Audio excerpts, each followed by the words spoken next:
Dear colleagues, we are beginning the press conference of the Foreign Minister of the Russian Federation, Sergei Lavrov. It will take place in the Russian language. There will be translation provided into 3 other languages. After the introductory remarks, you will have an opportunity to ask your questions. Please identify yourself before asking your question. On to the Minister. Good morning, dear colleagues. As has already become our tradition, we meet at the beginning of the new year in order to discuss the events and outcomes of the year 2022, which was not easy and to a certain extent unique, because in 2022 profound tendencies in geopolitics, in international aspirations of the leading countries have become even more clear. These trends have been developing for decades. Naturally, our Western colleagues were trying to turn Ukraine and the situation around it into the main event for the media, as well as in politics and economics. They accused Russia of so-called aggression against Ukraine, alleging that it was the reason behind all the woes in global economy. I won't even waste my breath trying to refute these claims, because the statistics of the World Bank and the IMF, as well as the FAO and other international structures have been indicating that the crisis had been developing even before the beginning of the special military operation, and President Putin had given data about the situation in the world economy being entirely due to the selfish position of the United States and its allies. What is going on in Ukraine at the moment arose from the United States and its satellites' years-long preparation to starting a global hybrid war against the Russian Federation. And no one is even trying to disguise that. If you read statements by Western politicians, political scientists, you can easily see that for yourself. A few days ago, a professor of the University of Columbia was published, and he said we were not in a cold war with Russia. He said we are in a hot war with Russia, and NATO is fighting Russia in Ukraine. These confessions are quite obvious. They are on the surface level, and it is bizarre to see various attempts to deny that. And President Milanovic of Croatia recently said that it was NATO's war. He was frank and honest when he said that. A few weeks ago, Henry Kissinger, before calling upon the world calling upon NATO to make Ukraine another member, in one of his most recent articles, he said that what was going on in Ukraine was a clash and competition between 2 nuclear powers for control over this territory. I believe it is quite clear what this was all about. That is why when our Western partners foam at the mouth, trying to prove that they had nothing to do with that, they only try to help Ukraine overcome aggression and restore its territorial integrity, they are not being entirely truthful. The amount of their military support testify that the West is banking a lot on this war against Russia. It is quite clear because the events in Ukraine shed light on the United States' desire to seize, trying using legitimate means to strengthen its world positions and take up illegitimate methods for ensuring its dominance. They spare no effort it's not just what we see in Ukraine. They also destroyed all those mechanisms that the West, headed by the US, created, the mechanisms of the free market, loyal competition, free entrepreneurship, presumption of innocence, inviolability of private property, everything that the Western globalization model was founded on has collapsed. And right now, sanctions are being used against Russia and other undesirable states simply because they refuse to comply with their ideas. But tomorrow, these sanctions can be used against any other country that refuses to blindly follow American orders. As for the European Union, I don't think we need to speak about that. For a long time, the EU is now completely following the American dictate, and this process that has been fomenting for a few years has recently culminated in a joint declaration between NATO and the EU. It happened on the 10th of January, and the declaration said that NATO and the EU will use all of their economic and military means in the interests of the Golden Billion, in the interests of our 1 billion of citizens of NATO and EU countries. According to Borrell, the rest of the world is the jungle that is in the way of the development of this blossoming garden, and this jungle needs to be reformatted, needs to be turned into a colony of the new formation and get resources from them using new methods. Blackmail, demonization and sanctions, threat of use of force, those are some of the methods they use to achieve their goals. The West has taken up the policy of destroying the traditional ties between historic partners in various parts of the world and destabilization of various regions. We see it in the Balkans, in the post-Soviet space, especially if we consider the activities of the United States and its acolytes and clients in South Caucasus, and naturally everything that is going on in Ukraine that has been developing for a long time. For example, in 2004, when the first Maidan took place, European officials said for the first time, Ukraine needs to choose. Is it with the West or is it with Russia? This either-or policy has been visible in the West's policy regarding this region in a consistent manner, and those who made the wrong choice and wanted historic ties and brotherhood traditions and religious ties with Russia matter. Initially, the West would crush them. They would try to exclude them from political life. They would prosecute them.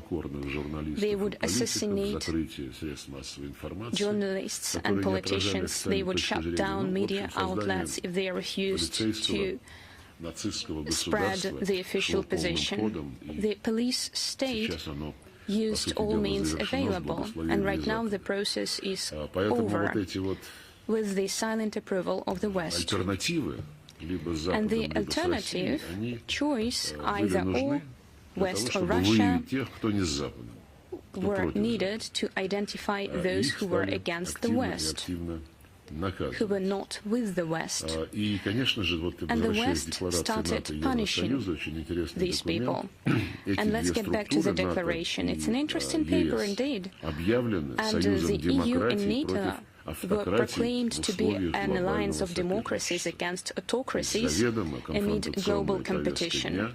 This confrontational agenda was proclaimed for the entire world to hear. And just like I have already pointed out, Europe has lost its independence.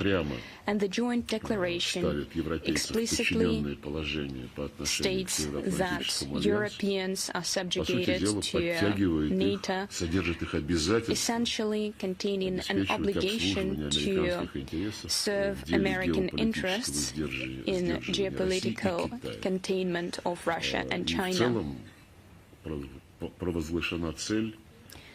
They also proclaimed the goal that was well known to everyone, but now they put it on paper, achieving global superiority of NATO headed by the United States. NATO does not restrict itself to simply organizing Europe.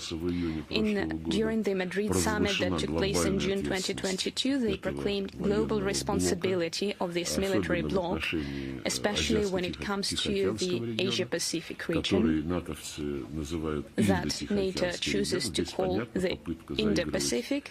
Here the attempt is clear. They are trying to involve India in this process in order to further complicate their relations with China. Moreover, they also proclaimed indivisibility of security in the Euro-Atlantic and the Indo-Pacific. I play upon words.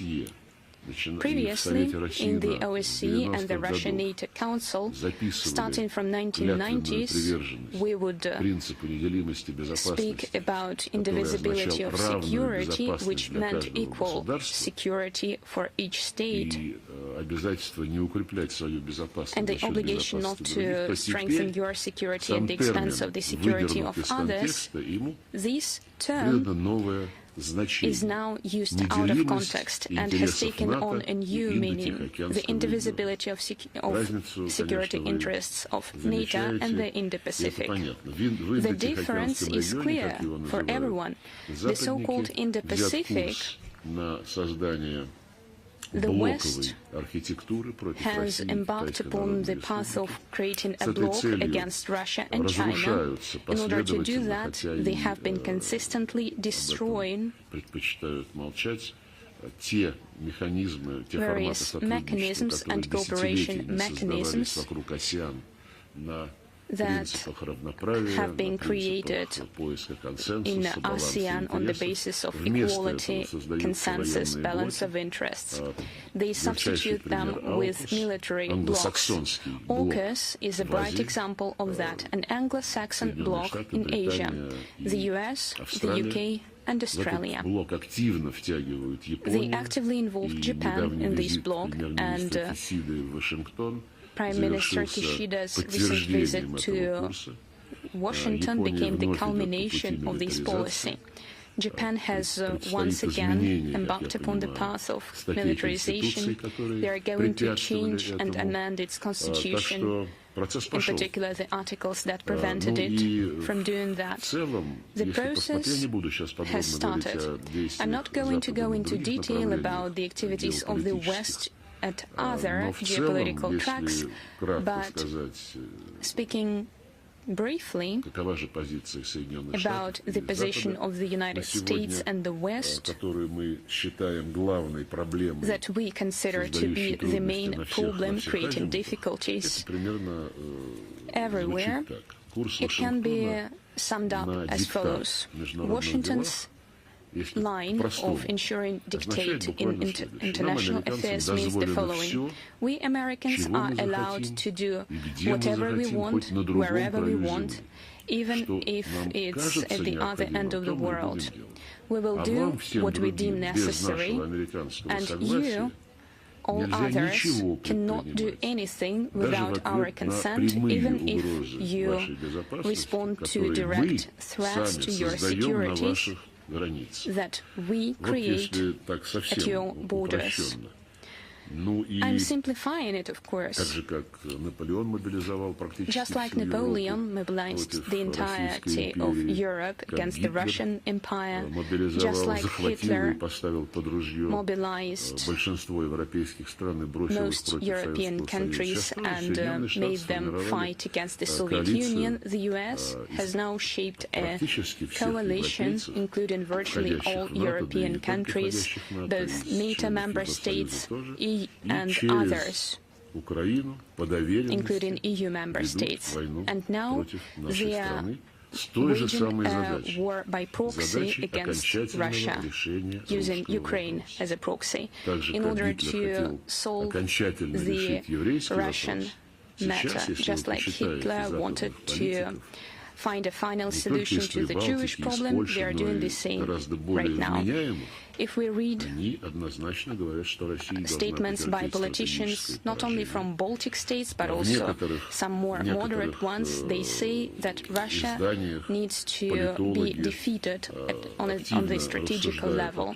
Political scientists from various media outlets speak about decolonizing Russia, alleging that Russia is too big and is in the way. A few days ago, I read an article published in The Telegraph calling upon the world to liberate Abkhazia, South Ossetia, Transnistria, leaving Karelia, Königsberg and Kurils up to negotiations. Of course, it's a tabloid, and sometimes we are forced to read such tabloids because they make headlines from time to time, but no one in the West, and such remarks are very numerous, including in our non-systemic opposition. No one among Western politicians refutes such claims. President Macron, in addition to his project of European political community, which has been directly proclaimed to be the format where all Europeans, except for Ukrainians and Belarusians, will be invited to. Now I've heard a new idea that he pitched to call a European State Conference. An invitation will be received by the EU, Eastern Partnership participants, that is Georgia, Armenia, and Azerbaijan, as well as Moldova, Ukraine, and Belarus. I doubt that they will invite Belarus. Still, it was said it would be the EU, Eastern Partnership countries, plus, and I'd like to point it out here, immigrants from the Russian Federation, which are actively engaged in politics abroad. Also, it was said not in the presentation by President Macron, but in the comments that followed later, that this event, the Conference of the European States, could also invite separate regions of the Russian Federation, which intend to maintain their ties with Europe. I think it's clear what we're talking about.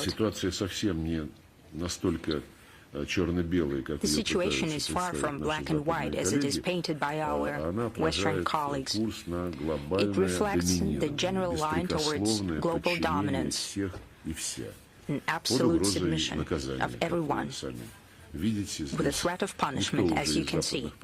None of the Western politicians is talking about nothing but sanctions.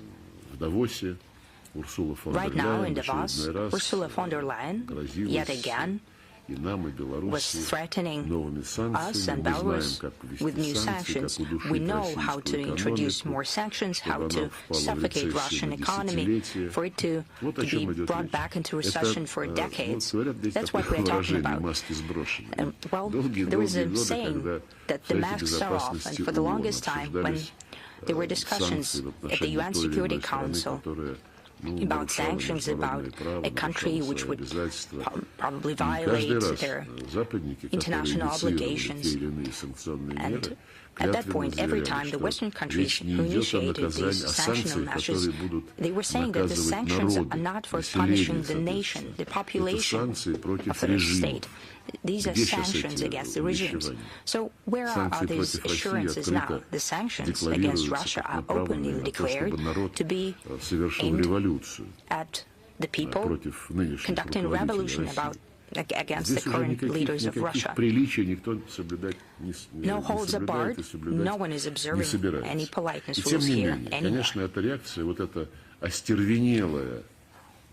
Well, this frenzied attempt and this response, by hook or by crook, using barred holds to ensure the domination of the U.S. and the rest of the world, the rest of the West that Washington has completely steamrolled over.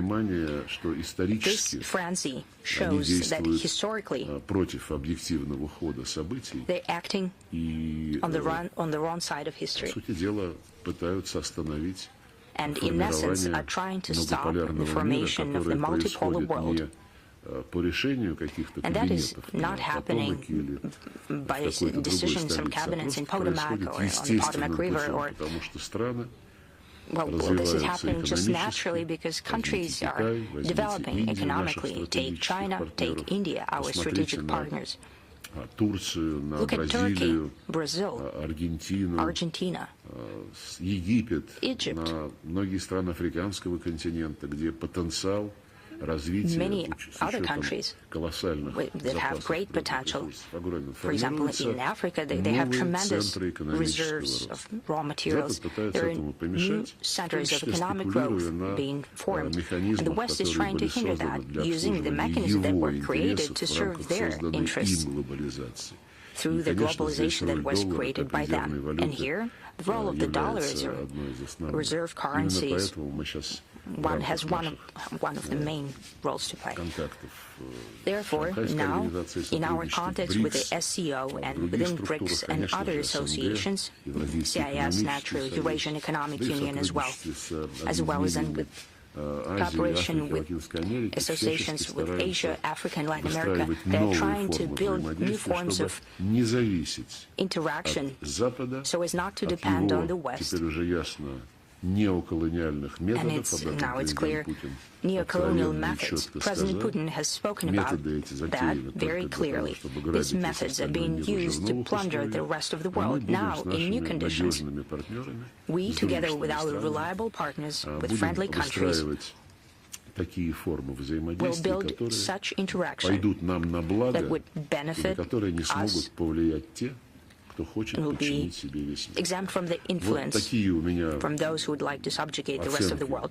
These are my evaluations of the past year. The main thing is that the processes that this year saw, they were incepted many years ago.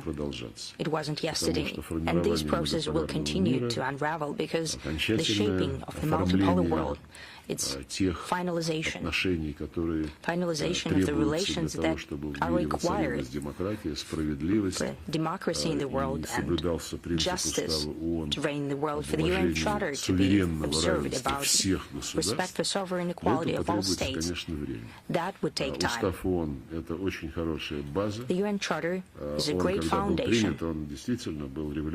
When it was adopted, it was indeed a revolutionary document. Unfortunately, all those right principles were distorted by the West. The West did not respect the sovereign equality principle. They did not respect non-interference in domestic affairs principle, peaceful settling of disputes, and so on. Hundreds of times after the UN was created, the U.S. have used their armed forces abroad, in the majority of cases, in blatant violation of the UN Charter. Therefore, the process of multipolar world taking shape will take time. That will be a whole historical era. Right now, we're in the middle of this process. Sometimes it's hard to see when you're inside the process.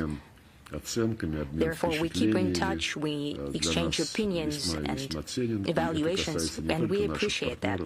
That goes not only to our partners in foreign countries, but also to our colleagues from the media. Your observations and even the questions that you're asking us are very useful. So let's move on to your questions then. RIA Novosti, please. Thank you very much. Christina Lund Rodriguez, RIA Novosti. Mr. Minister, how do you evaluate the chances that this year will be possible to organize negotiations between Russia and the leading Western countries led by the U.S. dedicated to Ukraine? What questions of ensuring security as part of the Ukrainian settlement would Moscow like to put on the table for these negotiations? Do you think that it will be possible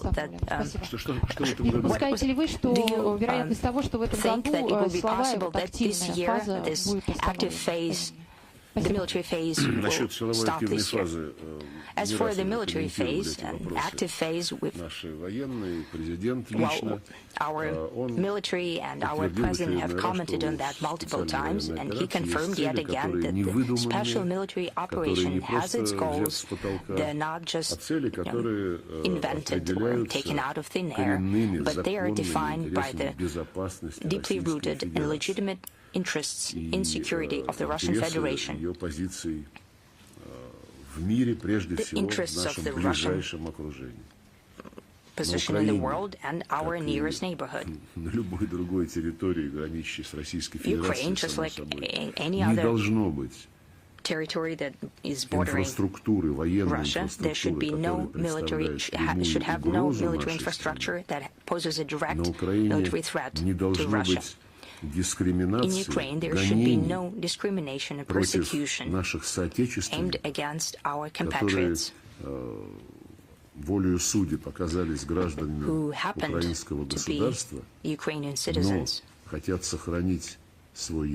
but like to maintain their language, culture, and traditions, and would like to bring up their children in these traditions.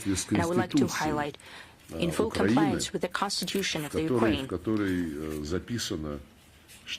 which states that Ukraine guarantees free development and protection of Russian and other languages of the ethnic minorities in the Ukraine. Russian is mentioned there specifically. This constitution is still in place.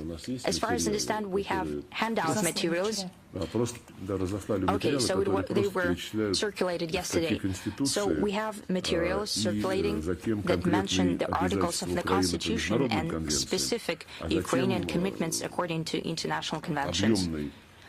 We also have a hefty list of the laws that were adopted in the violation of both the Constitution and the international obligations of the Ukrainian state.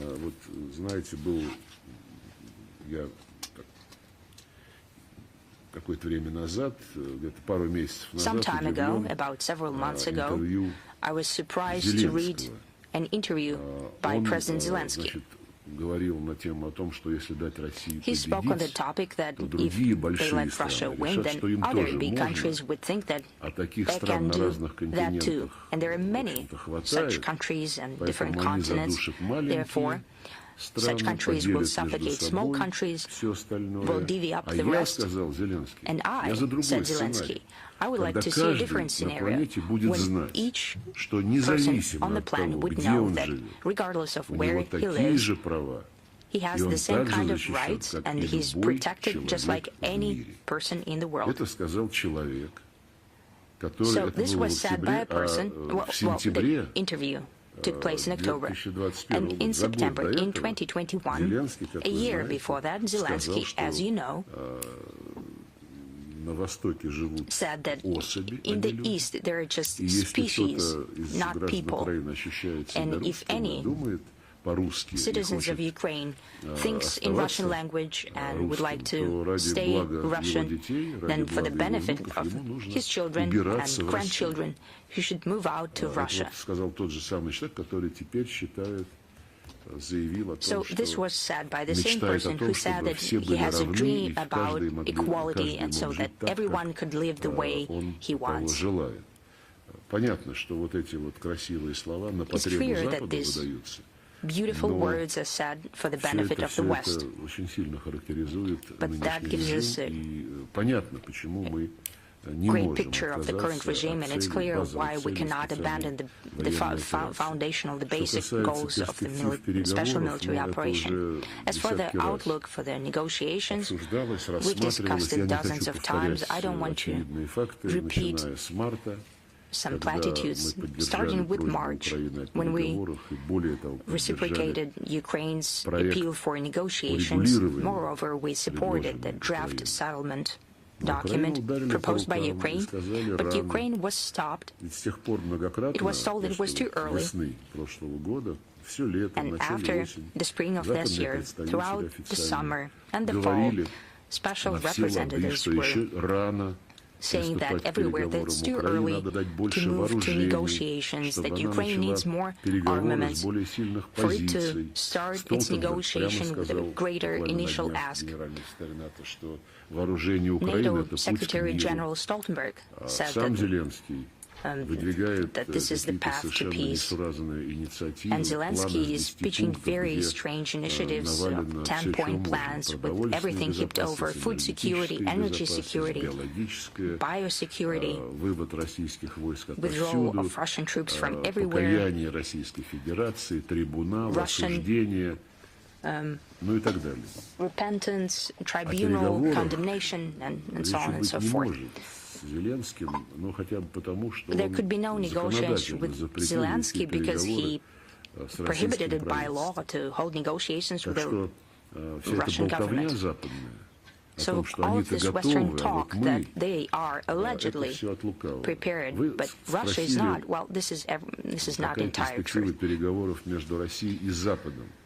You asked about the outlook for negotiations between Russia and the West. We will be prepared for any serious proposals. We'll be prepared to respond to them, and we see no serious proposals as of now, but we'll be prepared to review them and to think about it. We see the mantra from the Western capitals that Ukraine should not be discussed without the presence of Ukraine. And this is just gibberish, because the West decides for Ukraine. They banned Zelensky from negotiating with Russia at the end of March last year, when there was a prepared agreement. So the West is deciding, and it decided that for Ukraine, without Ukraine. They're saying it's not the time. There should be more armaments. We should weaken Russia more. I don't know who's in charge of the military planning there, but there was a meeting between CIA Director Bill Burns and Sergei Lavrov, Director of SVR Russia. He spoke about the meeting in general terms. It was proposed by President Biden, and President Putin agreed. This meeting took place. There were no revelations made there. In general, the West, in some sporadic contacts that happen at this or that level, does not say anything that would go beyond its public statements. Our position is well known.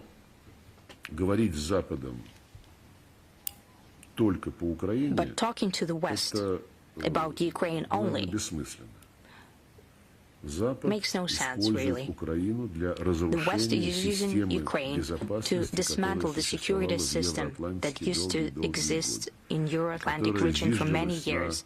It was underpinned by the principle of consensus, indivisibility of security, solving all issues through dialogue and cooperation. And the embodiment of these principles were the OSCE. Right now, the West is trying to bury it as soon as possible, just as it has buried the Council of Europe. Organizations that were created for dialogue and for finding consensus, for finding compromise, by definition, are now being used to promote the very line towards total domination of the U.S. with the rest of the West under them. So saying to us that, okay, let's do something about Ukraine, but the rest will be ours. Well, no, that would not go. We would have to have a frank conversation. And I don't think that at this stage we need to show any initiative in those dimensions that the West has closed down.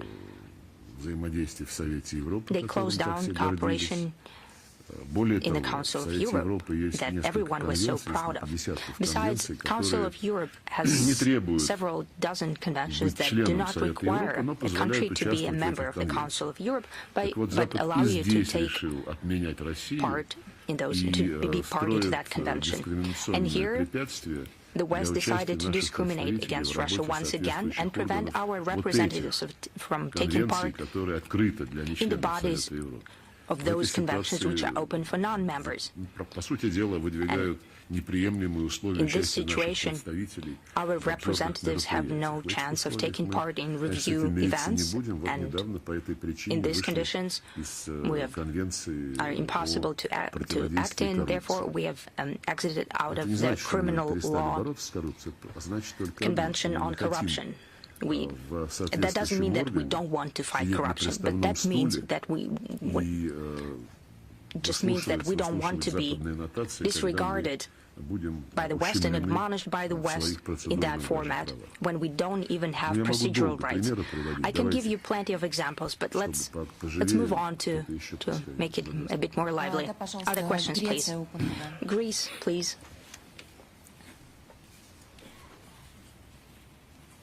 Open TV. Sergei Lavrov, Open TV, Греция. Вы знаете, существует такое мнение среди многих европейцев, что Россия не проявила свою лучшую сторону, решая пойти на военные действия.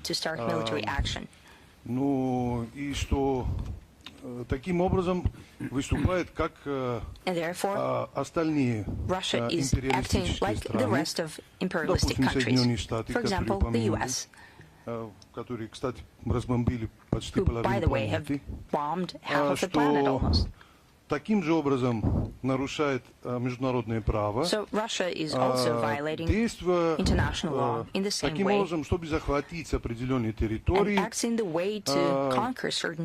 знаете, такая критика очень слышим в Греции, на Кипре, на Балканах, упомянули Балканы, в связи с тем, что мы тоже жертвы такой политики. Вы излучили таков, наверное, кипрского вопроса. Есть угрозы в Эгейском море со стороны Турции против Греции. И вот такая формулировка, такая аргументация очень у нас звучит. Как бы поспорили, если можно, с такой позицией? Я не то, что буду спорить, я просто Well, it's not that I'm going to refute this position. I'm going to express my own opinion when they say that Russia did not put its best foot forward when it started the special military operation. I would say that this is a very interesting turn of phrase. But, you know, just to dot all the I's, I think we put our best foot forward once the USSR disappeared, and this was mentioned by President Putin on many occasions. In 2000, when he was first elected as president, one of the first visits was to Germany, where he spoke in Bundestag, he spoke German, and in doing so, he personally, as a person, a human being, as President Putin, he committed himself to a historic reconciliation between Germany and our country, and this reconciliation dated back to the end of 1980s, beginning of 1990s, once the Berlin Wall fell, but that was at the official level, at the state level, whereas President Putin made a personal human contribution to this historic reconciliation between the two countries. And let's not forget that Germany reunited to a large extent thanks to the USSR position, because other countries, the allied nations, were not that enthusiastic about that. And we were putting our best foot forward, as you put it, from the point of view of international law, from the point of view of searching for solutions that would benefit the whole humankind. And we've been doing that for quite some time. I cited the first Ukrainian Maidan back in 2004. The official Europe back then said that the Ukraine was up for a choice, either Europe or something else, but that was 3 years before the Munich speech, and we were hopeful back then that reason would prevail and Europe would understand that it was impossible to constantly lie, to constantly push NATO eastward, despite the assurances that had been provided that it would and was impossible to do that, not just despite the assurances given in private, but also due to the obligations under the OEC principles, when you shouldn't reinforce your security at the expense of other security, and when no one can, claim dominance. And these are the principles that are enshrined in the OEC, and Russia and Europe are part of that. And the very same formula has been enshrined in the documents adopted at the NATO-Russia Council at the highest level. And if you think that reckless NATO push eastward, despite our official remonstrance, is the implementation of this very obligation, when I think it's not going to be possible for us to reach common understanding. But I think you understand full well what I'm talking about. You said that we acted as the other imperialist nations. Right now, we are often, once again, dubbed an empire, but it's up to the experts, to professionals, to speculate on that. We're a nation, a country, which is home to many nationalities and ethnic groups. We have 150 or so languages. All the world religions are represented among our population. We have respect for national traditions of each and every ethnic group, and as a multi-ethnic, multi-religious country, we have been developing, following this pattern for centuries. And unlike Western colonial practices, we have never suppressed nations that were part of the Russian Empire. And we never destroyed them, never tried to put them into a melting pot for them to lose their national identity, national culture, to become, as Americans, one homogeneous nation. Even Americans failed to do that, and we never sought that. We managed to preserve our national traditions, national identity, specificities, our national languages. As far as the conquest of territories is concerned, as far as what you said, that we have the same very instincts as Western empires, I would say the following. As I mentioned, the U.S., after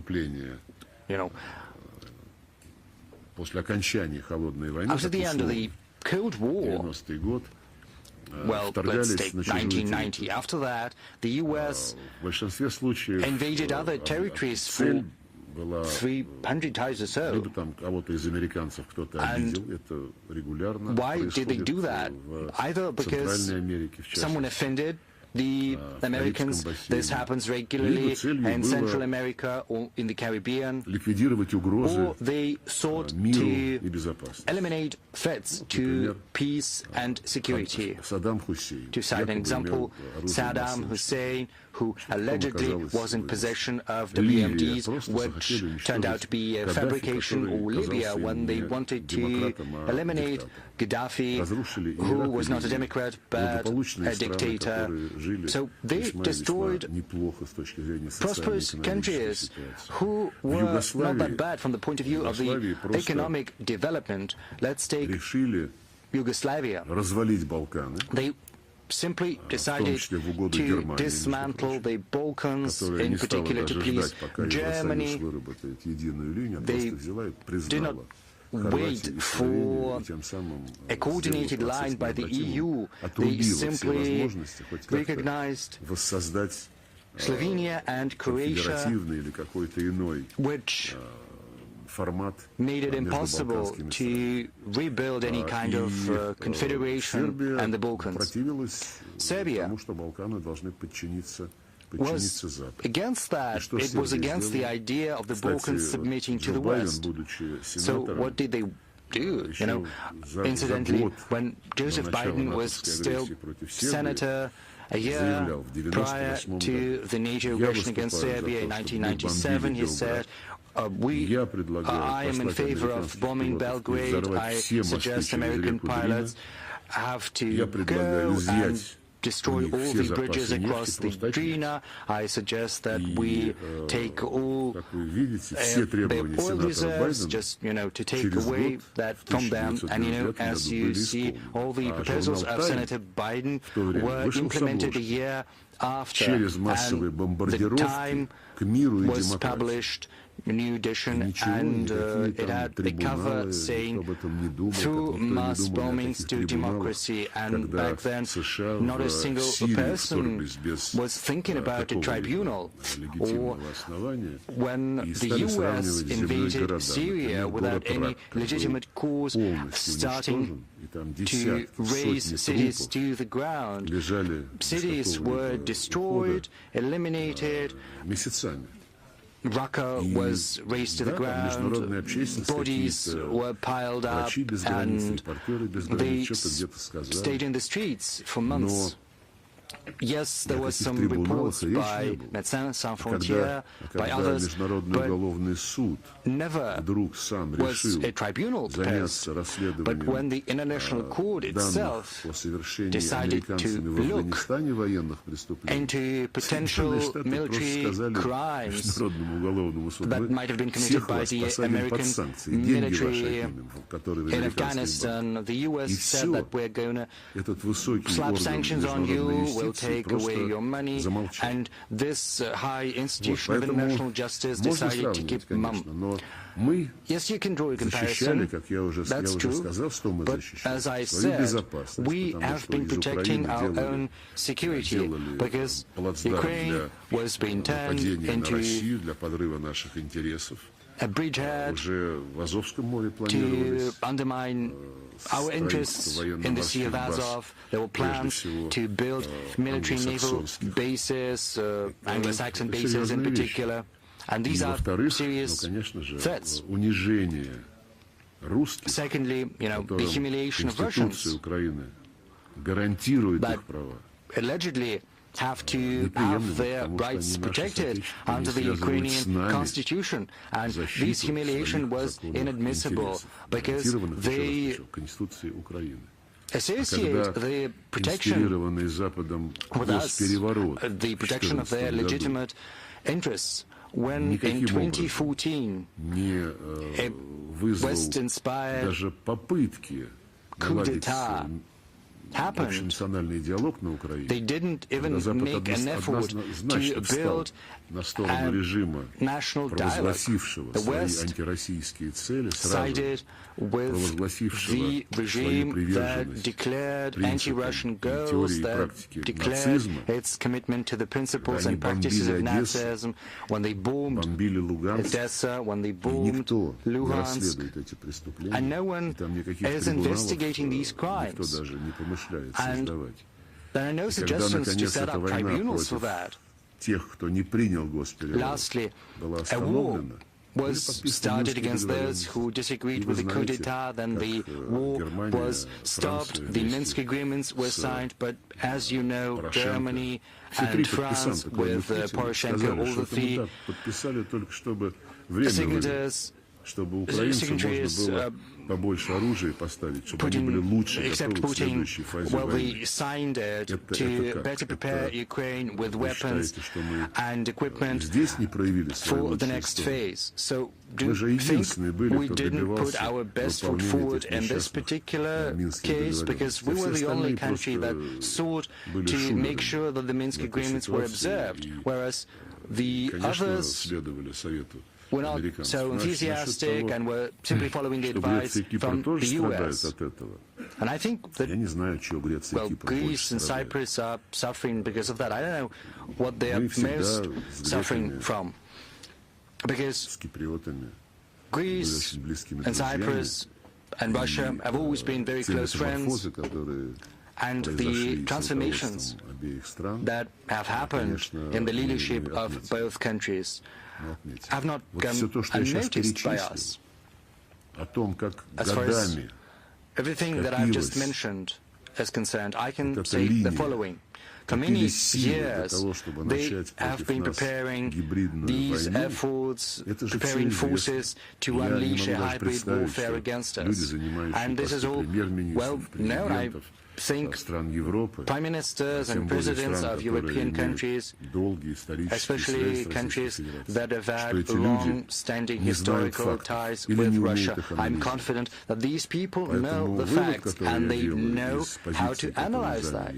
So, given that, the conclusion I can draw is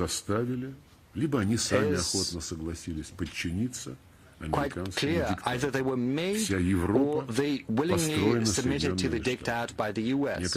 Europe is following the US orders, and there is not going to be any talk of any strategic autonomy or independence in Europe. They will not be allowed to do that. When Defense Secretary Mr. Austin the US said that more American troops had to move to Europe. He was asked whether that would be on a permanent basis or on a rotation basis, and he said, we are going to decide that in Washington. So we are drawing the conclusions from what's happening. And of course, we have taken note of those who were so hasty to support the aggression against Russia. The war is going to be over sometime, and we'll defend our truth. But what comes next, I do not quite understand yet. It's all going to be dependent on the conclusions that Europe is going to draw. Georgia, please. Alt info. Вот, сейчас готово. Слышно? Да? Слышно. Can you hear me? Yes. Добрый день, Сергей Викторович, телекомпания Alt Info, David Aklavidiani, Georgia, Господин министр, после начала СВО на Украине все мы наблюдаем, что реально это противостояние коллективного Запада с РФ и не только. В сложном положении оказались и малые страны региона, в том числе Грузия. Постоянные радикальные атаки со стороны политических и медийных групп, контролируемых американцами, стараются насадить аморальные и извращенные ценности западных норм поведения, что чуждо для нашей культуры и идентичности. Тем самым Запад пытается подорвать культурный суверенитет малых стран и обрести контроль над ними. И конечной целью этой циничной политики глобалистов является принесение в жертву этих маленьких стран в угоду своих политических интересов. Вот печальный пример, к сожалению, Украины. Такая же опасность стоит перед Грузией и другими странами региона. И вот вопрос, в этих условиях остро встает вопрос, есть ли у России четкая стратегия против деструктивной культурной экспансии Запада, и подразумевает ли это кооперацию со странами, которые могут быть естественными союзниками в защите консервативных ценностей? Спасибо большое. Thank you. This is a very broad question. We've just spoken about Ukraine. Yesterday there was a special session of the UN Security Council convened at our initiative. It was dedicated to the threats against international peace and security stemming from the Kiev regime's policies and human rights and the rights of national minorities, including religious minorities and religious rights of national minorities. Противодействие негативным тенденциям через сохранение традиционных ценностей. negative trends through preserving cultural values. All of that is directly related to religion, in particular to the activities of the Orthodox Church, in particular the Russian Orthodox Church or the Georgian Orthodox Church. So when the church, which is not an instrument of Russian influence, it's simply a tool to preserve traditions and history, to pass it down generation in, generation out. And when we see that this tool is being destroyed or forbidden, when priests are detained and stripped of their citizenship, we can see that these are the tools the West is resorting to assert its values. And when this happens, we have to take reciprocal measures. In particular, when our journalists, our political scientists, experts who can speak the truth, addressing the Western audiences, and when they come under sanctions, we have to reciprocate as well, but this is not our choice. You remember, during the Cold War, Soviet scientists, American, Western scientists met on a regular basis talking about the relevant issues of today, whereas right now it's almost impossible. Sometimes I've got addresses via absolutely unofficial channels, and some political scientists from the West are asking me whether it's possible to set up kind of a seminar or workshop somewhere in the neutral territory so that everyone is able to come. In the past, no one asked for permission. They spoke directly to one another, one institution to another. Whereas right now, our Western partners who used to participate in these exchanges are simply intimidated. They're scared. They're bullied. So I reiterate, I have enormous respect for the position of the Georgian Orthodox Church that is fighting for its values. And on the whole, we've no issue with the Georgian people. Well, yes, there was this issue of 2008. But once again, NATO played its role. In April, during the NATO summit in Bucharest, a declaration was adopted saying that Georgia and Ukraine would be in NATO. And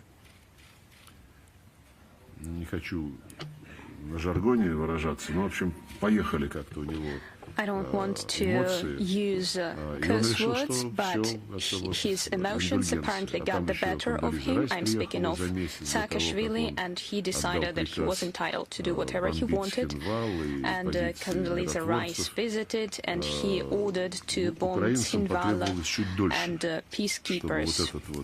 Ukrainians took a bit longer for this Bucharest impulse to reach the conscience of those people who chose to expel everything Russian from their territory.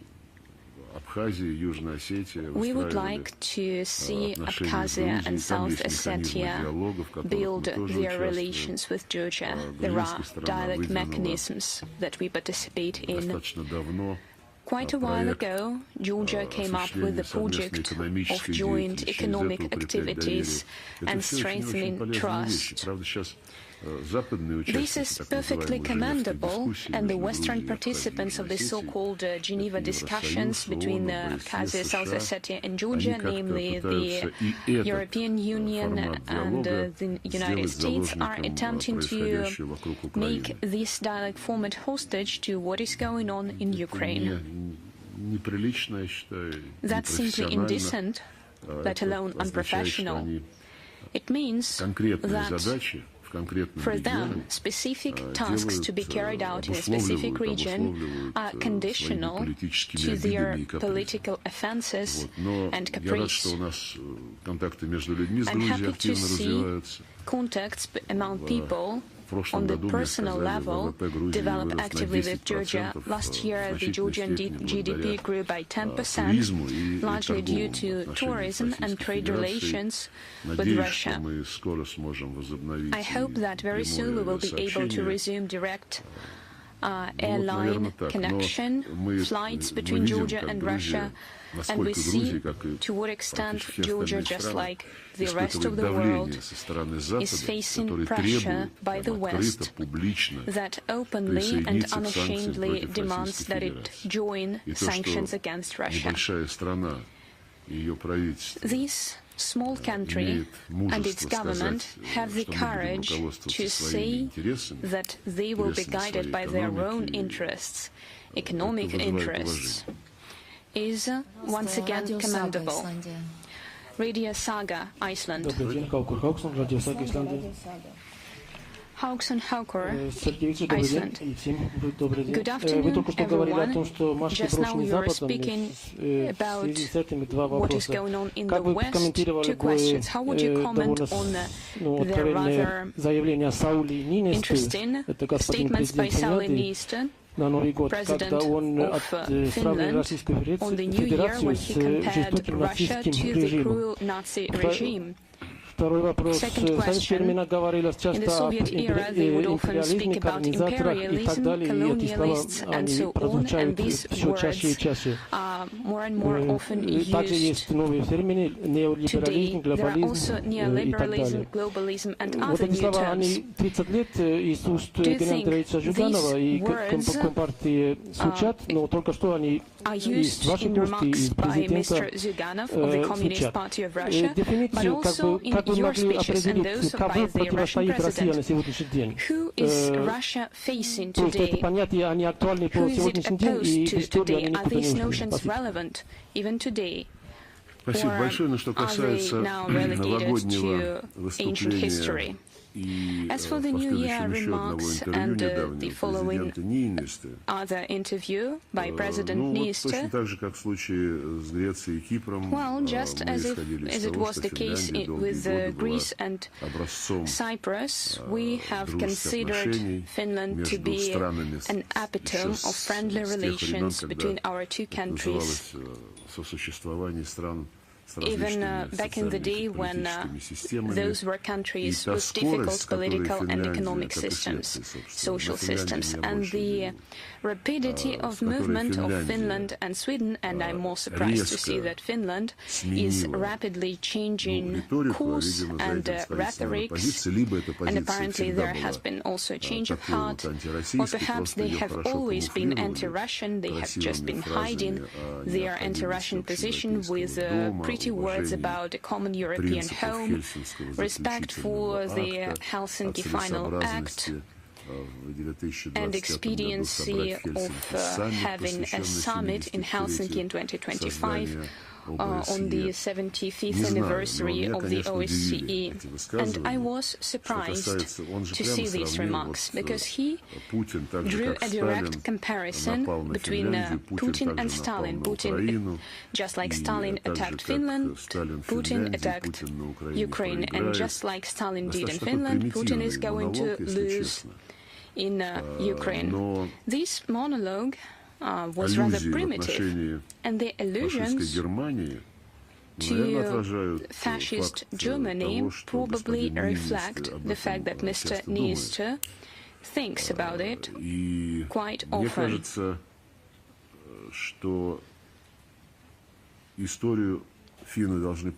I believe that Finns need to remember their history very well, and the very fact that they were hardly innocent victims to the processes before the Second World War and during that war. It's a shame. It is sad to see that various things that had existed in Europe that were created largely thanks to Finland have been destroyed. And in part it is due to the activities of Finland itself, especially given that Finland clearly takes pleasure in its quest for NATO membership and is convinced that it will be a security guarantee for them. We will, of course, draw conclusions from Finland and Sweden's joining NATO, if it does happen, and relevant military and technical measures will be taken on our side of the border. As for your second question, neoliberalism and neo-imperialism. Yes, it's about definitions.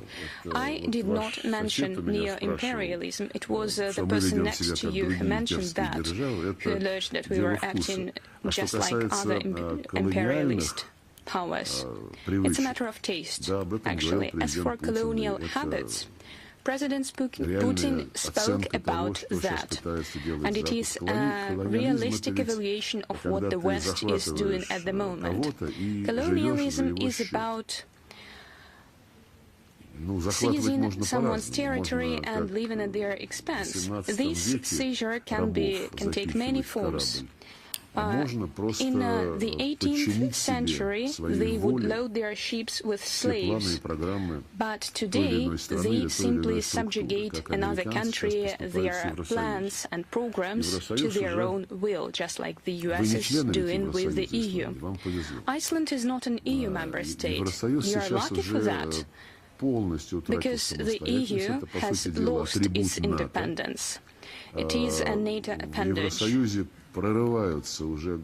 And the EU is currently making public statements. We are discriminated against.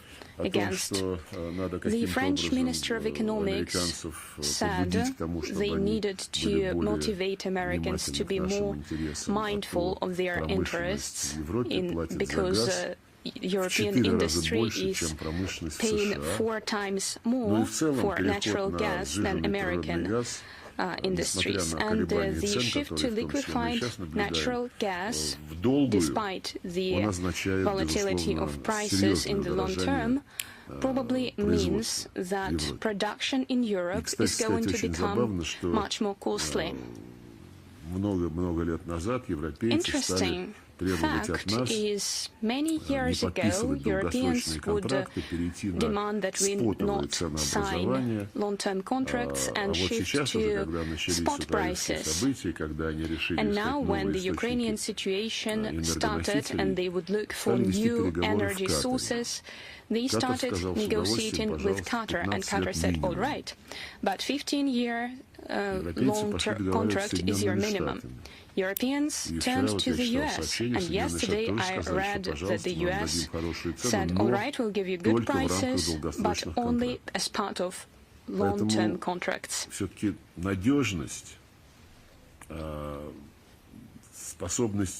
Therefore, reliability and sustainable prospects are more important than trying to chase the ups and downs of stock exchanges.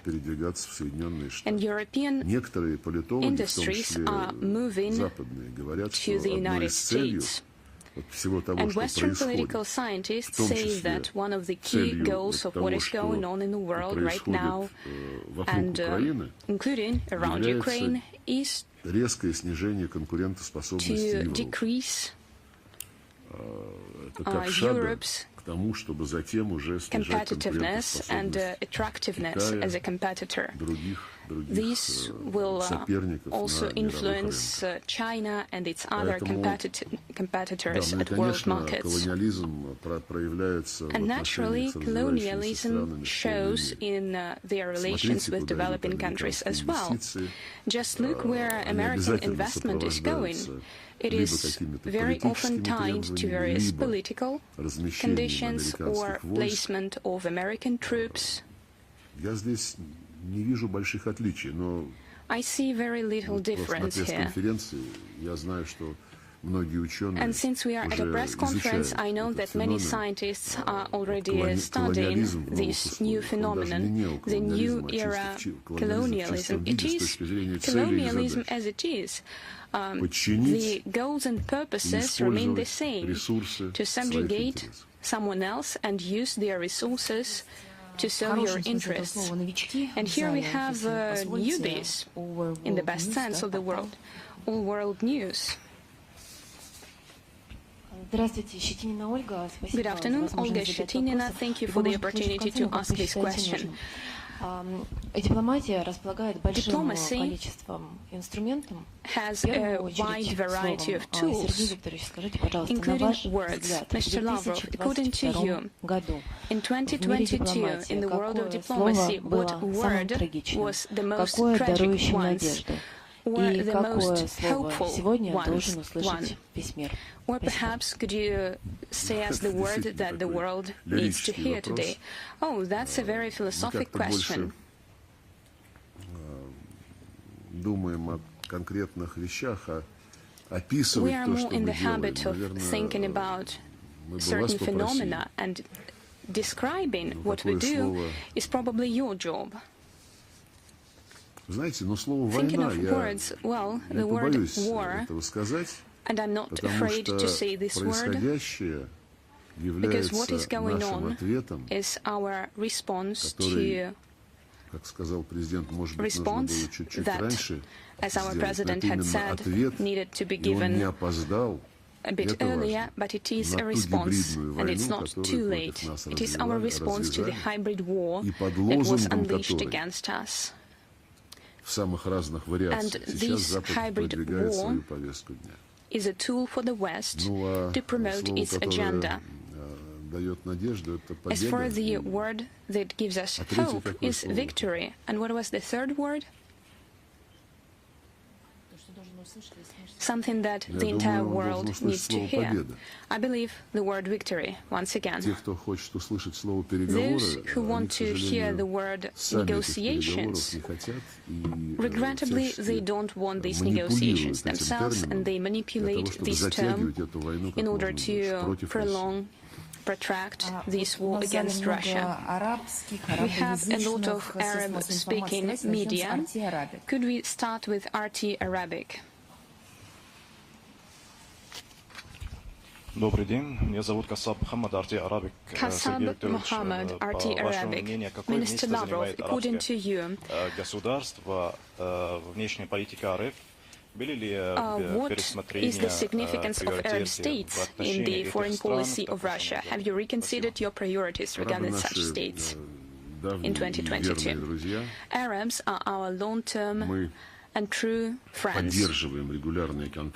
We maintain regular contacts on a bilateral level with the Arab League, with the Gulf Cooperation Council. Just yesterday, I took part in another meeting with ambassadors of the Arab League countries.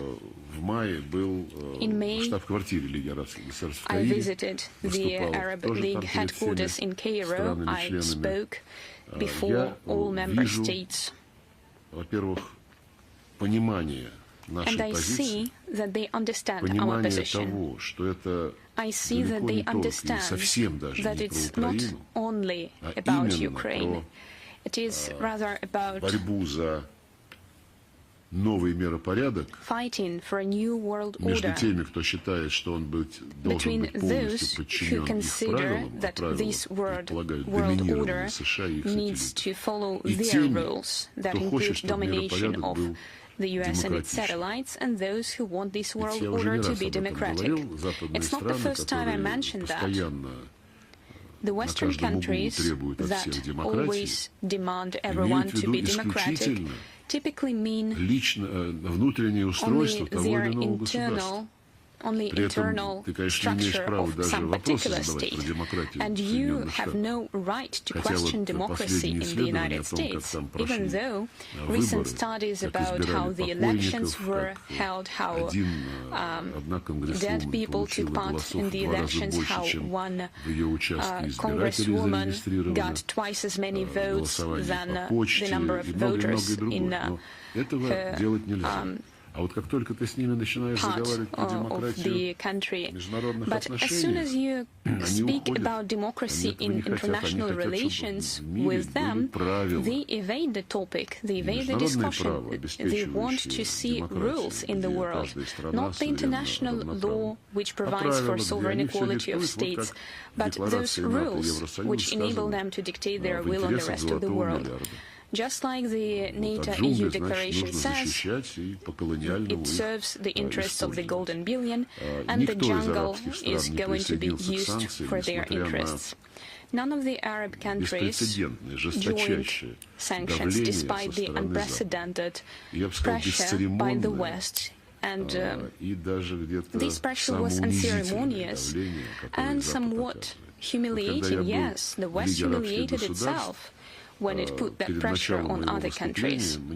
When I spoke to the Arab League before my statement, the Secretary General told me that 3 days before my arrival, they received a delegation of Western ambassadors who demanded to cancel my address.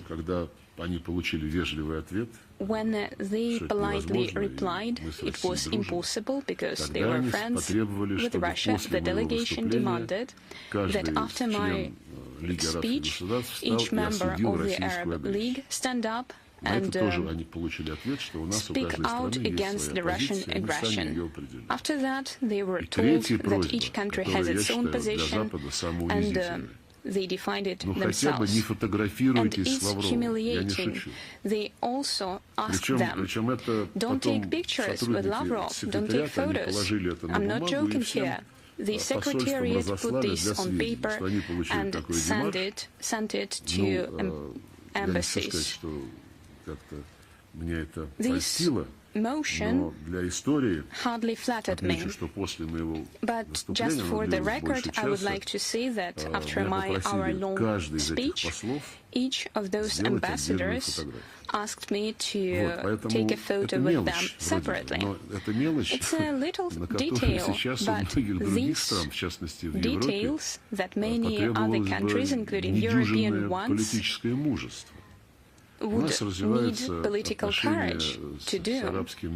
We are developing our political relations with the Arab world, and these relations are good. Of course, we need to consider illegitimate sanctions and the agony that we're witnessing in those in charge of the international monetary system. We're building new supply chains that would be protected against those colonies, and we're shifting to settlement in national currencies. We have a lot of global projects. For example, nuclear power plant in Egypt. An industrial zone is being opened with Russian participation. We have many projects in Algeria. We have promising plans with Morocco. Basically, with all African countries, we have Arab countries, we have intergovernmental trade and economic commissions.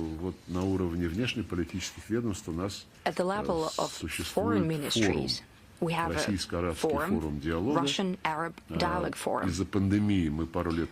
Because of the pandemic, we couldn't meet face-to-face for several years, and now we're discussing with the headquarters of the Arab League the possibility of holding of the ministerial meeting either in the region, in one of the countries where our partners see fit, or we're always happy to see them in the Russian Federation. Also, naturally, when we talk about the Arab world, неудовлетворение наших I'd like коллег to mention тем, что an apparent Запад dissatisfaction of ежедневно our требует colleagues чего-то with the по fact that the Украине, West is вообще constantly ничего не demanding делает something по about Ukraine палестинской and проблеме. does nothing on the Это Palestinian issue. вызывает очень глубокое огорчение, That что causes и Палестина, deep да и, собственно discombobulation говоря, that и ливийское Palestine and the урегулирование, Libyan settlement to которое boot, после того, как Запад разрушил Ливию, after the West ни has шатка, ни валка, destroyed топчется Libya, на месте. is stalling По around, Ираку остаются going in проблемы. circles. There are still outstanding И все это, и issues другие about Iraq проблемы региона, and они, other конечно, issues in the для region. Запада имеют второстепенное, а то и They третьестепенное all значение are по of сравнению с тем, что secondary нужно or обязательно third-degree significance for the истощить West, Россию и compared to нанести that ей there is a need стратегическое to поражение. weaken Russia И мы and ценим то, что наши deliver it at strategic коллеги defeat. And we appreciate that our colleagues что у нас see другая позиция. that we have a Мы different не position. оставляем наших усилий и по палестинскому We continue our вопросу, и по efforts on the Сирии, по Palestinian ливийскому issue, on Syria, регулированию. on По Libyan Ираку сейчас settlement, on Iraq. планируем контакты с We иракскими have коллегами на contacts высоком planned уровне. with our Здесь очень colleagues важно from не Iraq придавать at the high забвению level. It's те important not конфликты, to leave behind the которые, вот, в conflict. частности, палестинский, является Well, in старейшим particular, the неурегулированным Palestinian issue конфликтом на is земле. the longest И здесь и unsettled генеральный conflict in Старый the тоже world, мог бы and the UN Secretary General чуть активнее could в also качестве одного из be участников more active as one of the квартета международных participants of the посредников Middle Eastern продвигать Quartet. эту повестку дня. He could be promoting that agenda as well. Syria, please, Sada. Sana, please.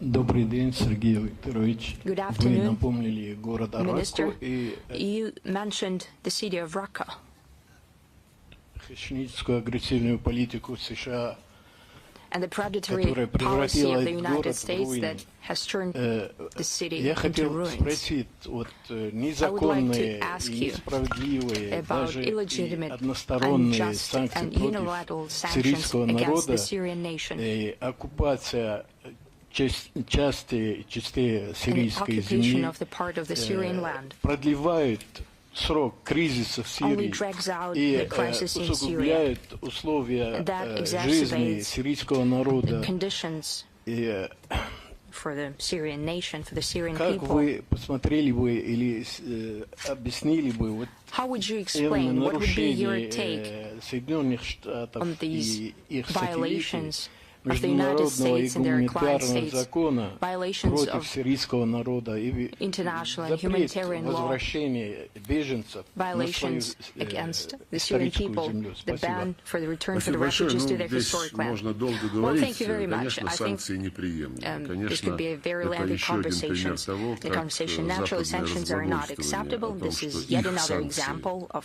не Western затрагивают простых words saying людей, that their являются sanctions do ложью. not affect regular Санкции people. ровно These нацелены на то, words are a чтобы lie. людям These sanctions стало are aimed хуже, precisely и чтобы люди восставали против своих правительств. making the Это life worse for the people and for the people to очевидная, rebel against their банальная governments. вещь. This is a platitude.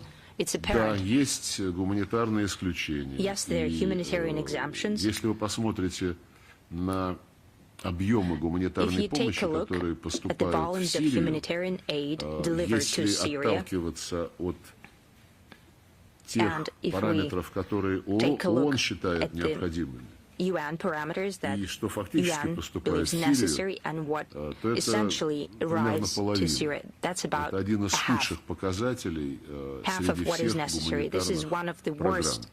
metrics among Запад all other действительно не хочет humanitarian programs. возвращения беженцев Indeed, the в West does Сирию. not want the refugees Даже to return to управление ООН Syria. по делам беженцев пару лет Even назад the распространяло United в лагере Nations сирийских беженцев в Ливане High специальный Officer of High Commissioner for вопросник, Refugees has distributed который a подводил прямо questionnaire к тому, что в among the Сирии refugees. плохо, и лучше оставаться в Ливане. And that actually Мы sort of pointed towards the устроили fact скандал, that the перед Syria нами is not fit извинялись, for этот life вопросник and изъяли, но это the показывает, conditions are not как right относятся to return. к беженцам We complained about it. международное It так was называемое later, the сообщество. questionnaire Опять же, здесь was taken out of circulation, but причина still, политическая. the reason behind it is Резолюция political. 2254 действительно UN Security Council предполагает Resolution проведение выборов, 2254 которые должны быть indeed с stipulates участием that всего сирийского населения there и так should далее, be и так далее. an Запад inclusive очень хочет, election что held когда дойдет in до этих Syria. выборов, And the хотя West really wants that when it comes Сирийская to Арабская these Республика elections, провела свои собственные though выборы the Syrian Arab Republic has held its own без elections, какого-либо without any Western interference, but the West indeed hopes at a certain stage to impose these grand elections with participation of the refugees. And they know how to get the right votes at the refugee camps, favoring the opposition, probably, that they're right now bringing up. This is also an apparent thing. It's rather ugly. Знаете, так же, как вот американцы поняли, что бессмысленно возвращать какого-то там Гуайдо для Венесуэлы, что нужно реально работать с теми, кто имеет мандат народа. Вот сейчас такие же тенденции проявляются в отношении Башара Асада. Американцы имеют с сирийцами закрытые контакты по военнопленным, но другие страны, в том числе Турция, например, But other countries, for example, Turkey, as you know, has advocated for normalizing the relations with Damascus. President Erdogan said that he's prepared to meet with President Assad, and they asked for good services.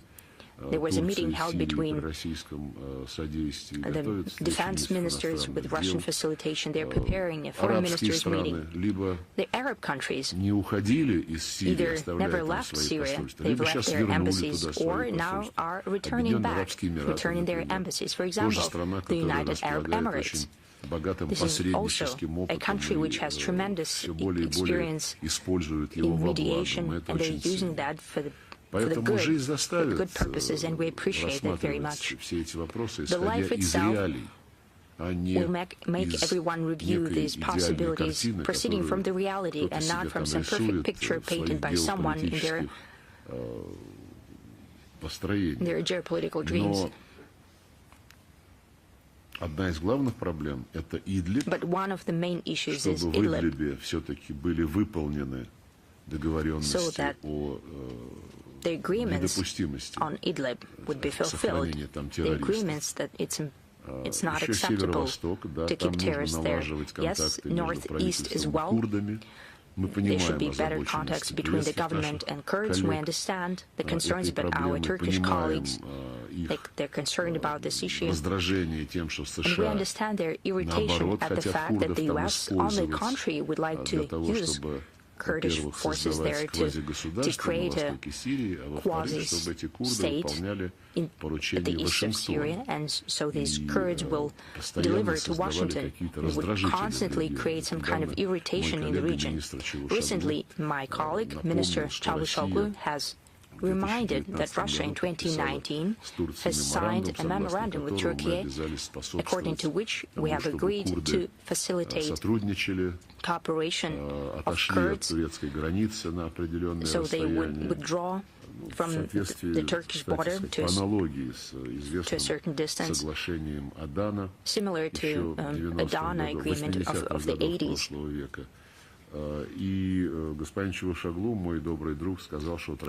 Minister Çavuşoğlu, my good friend, said that Russia did not fully fulfill this agreement. Indeed, it is so. It's a complex issue. But we had other agreements with Turks as well, besides Northeast. President Putin and President Erdogan have signed an agreement and a protocol on Idlib, where Turkey has taken upon itself to distinguish the opposition that coordinates with Turkey and radical terrorists.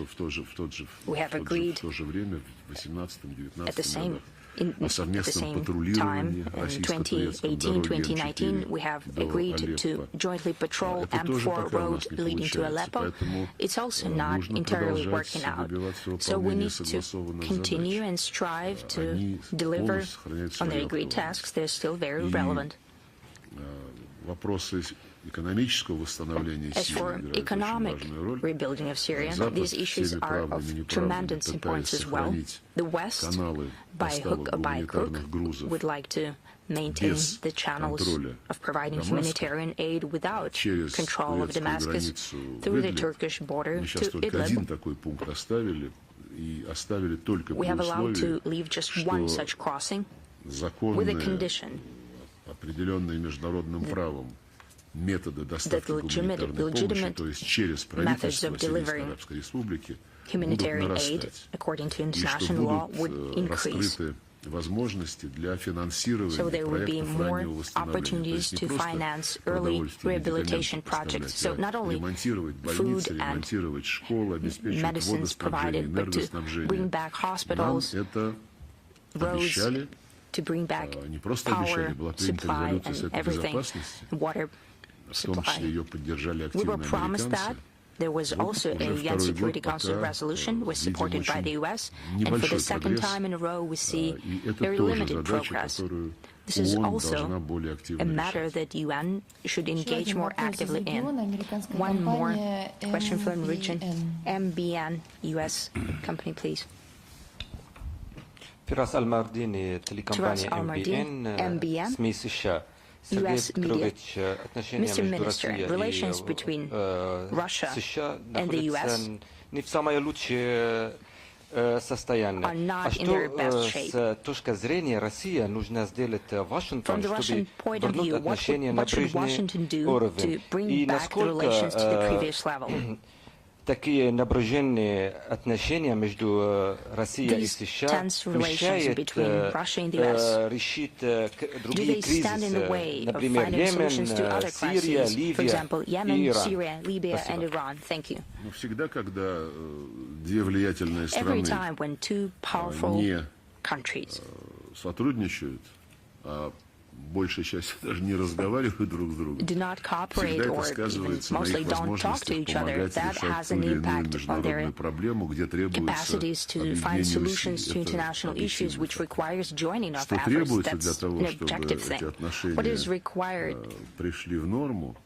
Ну, я даже не знаю, норма — это такое понятие. Brought back to normal states. Well, normal state, what is that? It will not be as in the past anymore. As Stoltenberg has said, that the relations between Russia and NATO and the West will not be as they were in the past. That's what we have said. We said that there will be no more such situation when you are lying to us, when you're signing some documents and going back on your word, as it happened with the Russian-NATO Council declaration, as it happened with Istanbul OEC declaration, OEC declaration from Astana in 2010.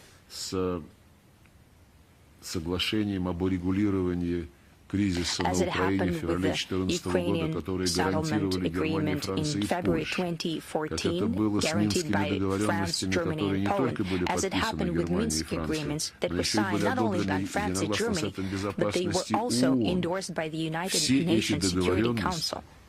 All these agreements were completely disregarded. They were not even going to implement them. They were lying to our face. They were signing them at the level of ministers and prime ministers and presidents.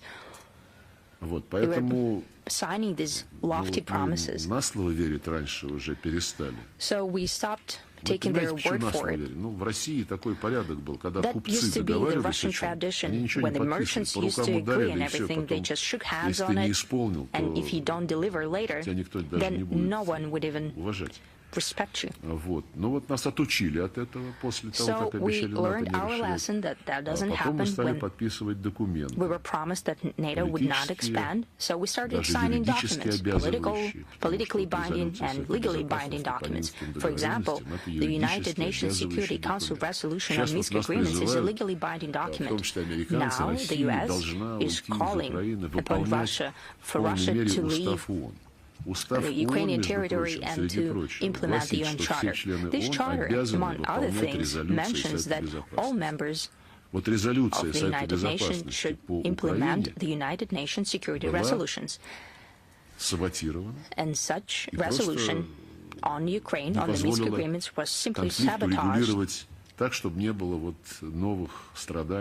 And that's why the conflict was impossible to settle without any additional suffering. That's apparent for me. Right now, our Western friends, some time ago, brought around the General Assembly decision that every time someone uses a veto at the Security Council, the General Assembly should hold a hearing on the motives of voting on using the veto. We agreed to it. We have nothing to hide. We're very open about all of our votes, voting positions. But the question is, why the General Assembly doesn't want to review the matters of such resolutions that were adopted. Well, no one used a veto, but no one is still implementing them. For example, Palestinian issue resolutions, they're adopted at the Security Council. There is even a unanimous one. Everyone forgot about them. But the General Assembly, when they're discussing Palestine, they've been so rueful about the non-implementation. Why didn't they hold a special session about the resolution about Minsk agreements in Ukraine? Well, some think about it, but no one wants it. Instead, there were discussions on some very absurd ideas about creating a tribunal or a reparations mechanism coming from the Russian Federation. Well, as they say, whatever does it, but all these tribunals are needed by Ukrainians and their masters. Well, not in the whole. They don't need the tribunal, but they want to use the tribune as a podium to speak their minds. That's all they need. We didn't destroy our relations with the U.S. After the summit in Geneva in June 2021 between President Biden and President Putin, where the Gorbachev-Reagan formula was yet again confirmed that the nuclear war can never be won and must never be fought. We have promoted this formula very actively. The U.S. agreed to do it. I have to give it to them that the Biden administration, unlike the Trump administration, supported this statement right away. That allowed us in January 2022 to make yet another such statement that nuclear war must never be waged on behalf of the P5. And the second agreement after the U.S.-Russia summit was the beginning of a strategic dialogue on what would be the successor treaty after the New START treaty runs out at the beginning of 2026. We started a strategic dialogue with diplomats, military participating, intelligence services as well. There were 2 rounds of negotiations. I think it was in July and later in September, I think, of 2021. It was clear, more or less, what's the next step. Organizational matters were discussed, that's also important, but somehow, after September, the U.S. have discontinued this strategic dialogue. Now, when they say that we need to bring it back, well, we were not to tear it up. None of the dimensions of our cooperation or contacts was discontinued by the U.S., not by Russia. Following them around and asking them, let's be friends again, well, it's not up to us. They know that we're serious people and we'll always respond to serious appeals. President Biden requested President Putin that Burns should meet with Naryshkin. The meeting took place. It was a very serious event. It was quite useful. There was no breakthrough, but a serious dialogue by itself is valuable. So it's not a meeting when you are just simply hurling mutual recrimination against one another. When there is a serious, mutually respectable dialogue, it's always good. The ball is in their court right now. TASS, please. Minister Lavrov, good afternoon. Lamina Zainalova, TASS. Information Agency. As a follow-up to the question on the relations with the US, I would like to ask whether you understand when the new US ambassador is going to arrive, and what are the prospects for the activities of the diplomatic missions, and what about the visas issued to the Russian citizens, and is the foreign ministry doing anything to stimulate this process? I don't know when the new ambassador is going to arrive. I think the official procedure has been finalized, the agreement has been issued, so we're waiting for her. Now, as far as the conditions for the diplomatic embassies are concerned, as in the previous case, I'd like to say that we were never the ones to begin taking any actions to hinder or make diplomatic activities more difficult.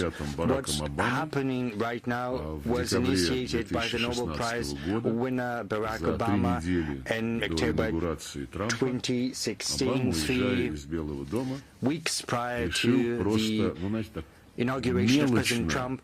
Leaving the White House, President Barack Obama decided to create some, petty create some difficulties for his successor. Some diplomatic property was taken away from our diplomatic embassy, and honestly, it was somewhat dishonest.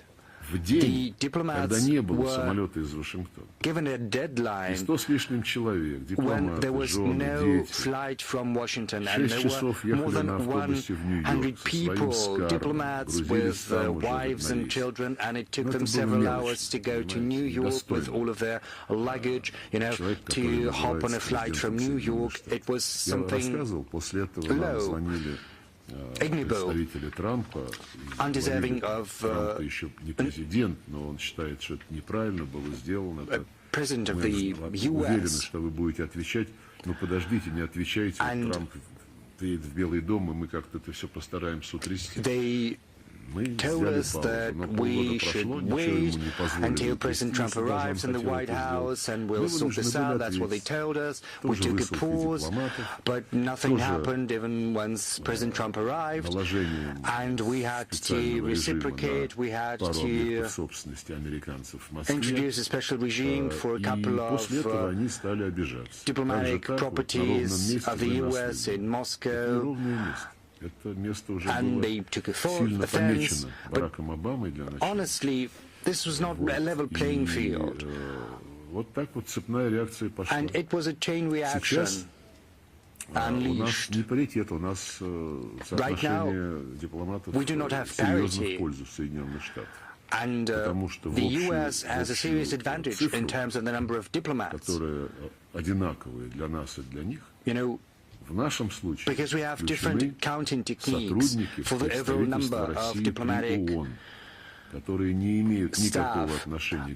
In terms of the count, we also have to count the Russian permanent mission in the US. It should be counted separately, but they're counted as the diplomatic staff stationed in the US, and it's 140 people.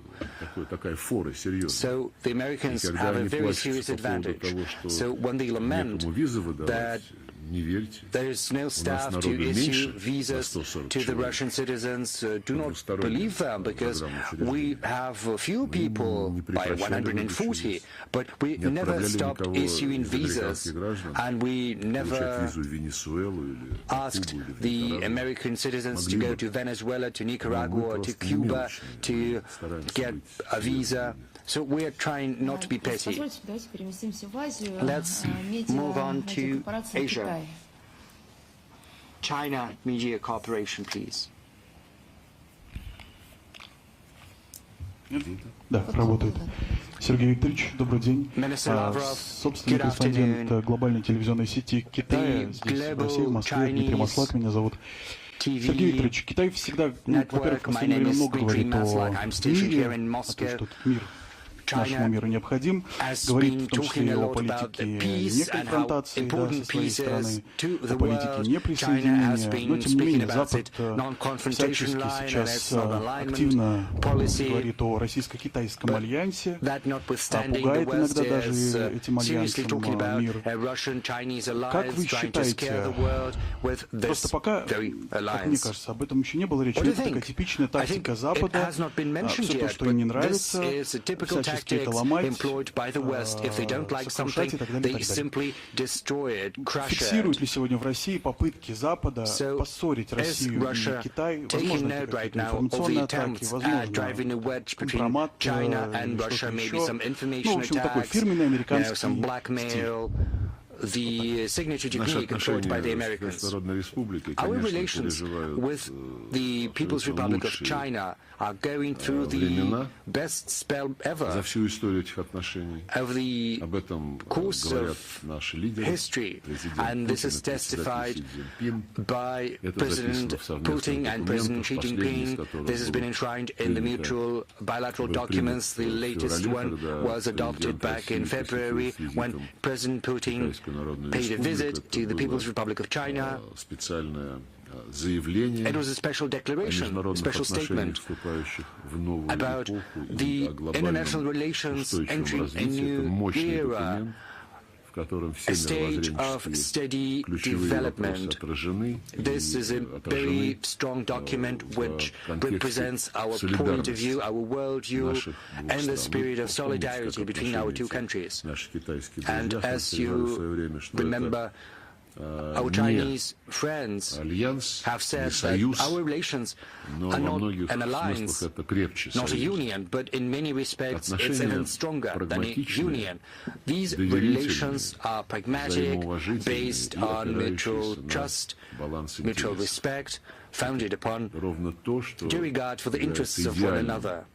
In other words, it's the ideal paradigm for building a relation with any country, and it's directly based upon the principles enshrined in the UN Charter. And this year we are going to hit record highs in terms of our trade. It was a little less than 200 billion US dollars. Well, traditionally I've been using dollars to count. Maybe we should count in rubles, but apart from that we have very good cooperation in the UN, in the SCO and BRICS in countering new challenges and threats, and of course there is the cooperation between the Eurasian Economic Union and China in harmonizing the Eurasian integration on the one hand and the One Belt, One Road initiative on the other one. On the other hand, military and technical cooperation, joint exercises, all of that reinforces our strategic partnership, and there's no doubt about that. The West can see that. You said whether we have any data on the West's attempts at driving a wedge between our countries. Well, you don't need to search for them specifically because these data are freely available. You know, there is a strategy or doctrines adopted by the US. There is also a declaration between NATO and the EU, and they directly mention Russia and China, a little nuanced. They consider us to be an immediate threat they want to be done with as soon as possible, whereas China is perceived as a long-term, systemic, serious challenge, and it's going to take more time to deal with China as the West understands it. But many independent observers, be that in the US or elsewhere, say that Europe is making a mistake trying to counter both Russia and China at the same time. But they think they are quite up to it. The US would be incapable of doing that on its own.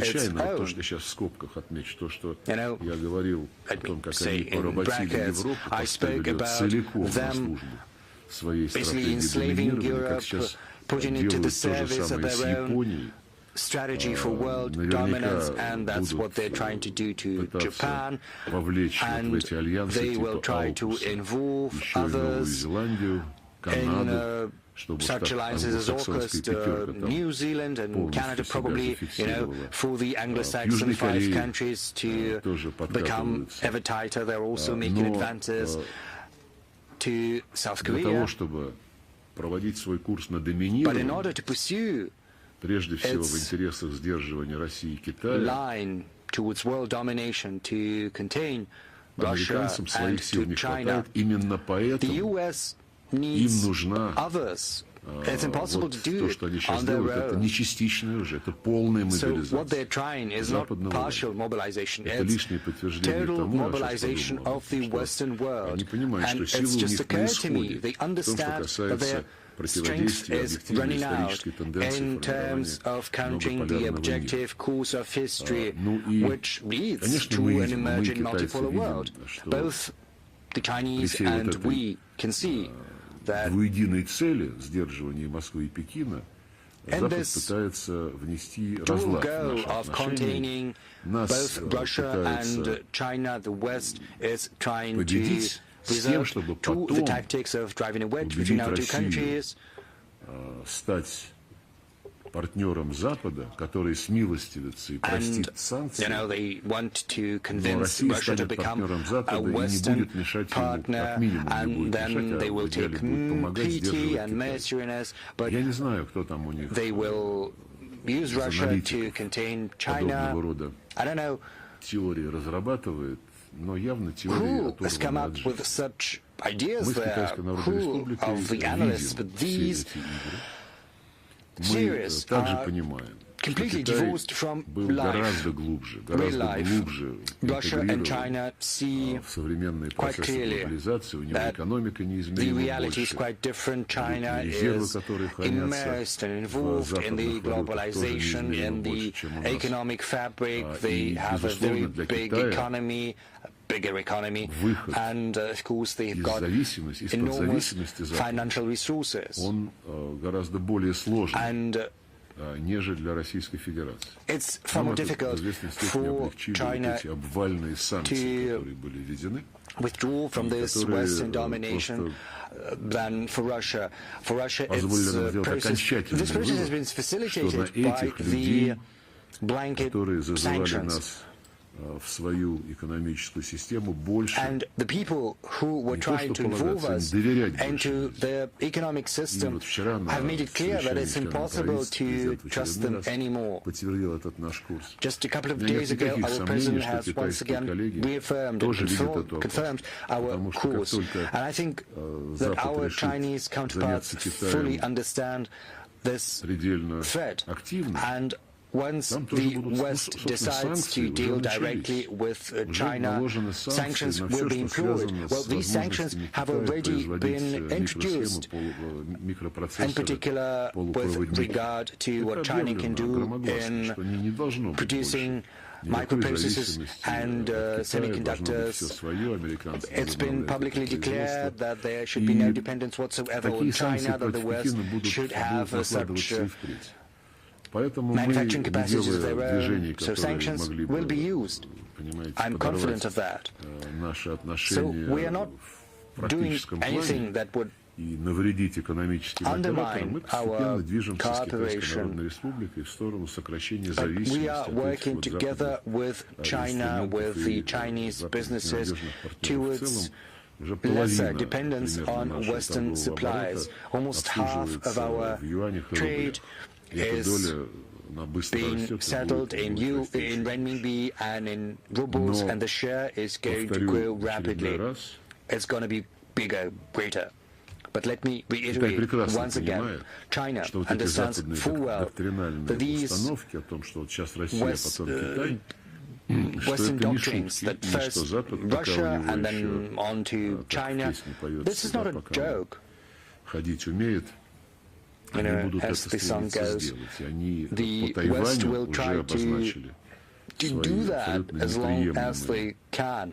The West has already declared its intentions with regard to Taiwan, and these positions are absolutely in violation of Chinese view and the international law, and this will create irritants for China on Hong Kong, on Xinjiang, on Tibet. China understands quite clearly that staying within the Western system and the complete dependence on the West, all of that is associated with strong risks to their independence, to their development. As a follow-up, Sputnik Asia, please. Good afternoon, Leonid Kovachev, Sputnik Asia. In December last year, Minister Lavrov, you said that one of the important outcomes in foreign policy was the complete clarity as to who you could talk to and whom you couldn't trust. Even though we have reached some clarity with regard to the collective West, but what are our views on the Asian direction, and what are our priorities in Asia, in the East? I've touched upon the subject. Western countries are trying to impose a bloc approach on the whole world. In particular, in Asia, it's trying to obtrude its Indo-Pacific strategy on the East. This strategy has been devised specifically to drive a wedge between India and China, to involve India in its schemes. And it's quite obvious, you know, just as the establishment of AUKUS, which was accompanied by humiliating France with this case for the supply of submarines, when France was told that submarines were no longer needed. And the West is also pursuing an approach which is aimed at expanding blocks, and of course Japan is going to be more heavily militarized. It's going to augment its defense expenditure. The same goes for New Zealand and South Korea. They are potential participants of this process initiated by the US. I don't know whether this will lead to, but it's up to the governments of these countries to make a final decision on that. But this whole process is aimed at dismantling or even undermining the structures that have been underlying the security architecture in Asia for decades. These structures were based and centered around ASEAN, which has always been the centerpiece of architecture in terms of humanitarian, economic cooperation, economic cooperation. They have created various multifaceted mechanisms, such as the dialogue mechanisms between ASEAN and specific partners, the East Asia Summit, which brings together the 10 ASEAN countries and the 8 partner countries, Russia, the US, India, Australia, South Korea, of course, China, and it still exists. There is also the ASEAN Regional Security Forum, which was attended by all the ASEAN countries and the partner countries, as well as many other invitees. There's also the ADMM Plus mechanism. So these are the defense ministers of ASEAN countries and ASEAN partner countries. There were other mechanisms that allowed to talk about economic cooperation, cooperation in countering natural disasters, humanitarian cooperation, mechanisms for academia cooperation. It's still existent on paper. But the Western course is different. They do not want these formats to set the pace, to set the direction for future development. They want to concentrate new processes with the narrow structures like AUKUS that are going to be expanded through new members. The Americans are already shamelessly saying that, yes, there are 10 countries in ASEAN, but out of them 5 can follow the U.S. path. The other 5 are not yet ready. So it's a direct advance to drive a wedge into ASEAN, to sabotage us. And they are succeeding to a certain extent because internal frictions and irritation are piling up in ASEAN. For the first time in history, Myanmar has been somewhat suspended in ASEAN. It's forbidden from taking part in the summit. And naturally, we are working together with our friends. Right now, Indonesia is chairing ASEAN. I went to Bali for the G20 summit, and the colleagues from the region, I also visited Thailand for the East Asia summit, and colleagues from the region are naturally concerned with the way the situation is unfolding regarding their relations with China that were not entirely without problems, but these problems had long been a matter for dialogue in the interest of searching for mutually acceptable solutions. What the West is currently doing is aimed at undermining this dialogue, among other things. Just like with the OSCE region, where the principle of consensus, looking for agreement and a balance of interests, existed, and later these principles were destroyed, razed to the ground by our Western colleagues, and the Polish chairmanship takes particular credit for that. Similar architectural structure in Asia, in the Asia-Pacific, can be seen. And right now, there are certain attempts being made to undermine this mechanism and to give priority to bloc structures.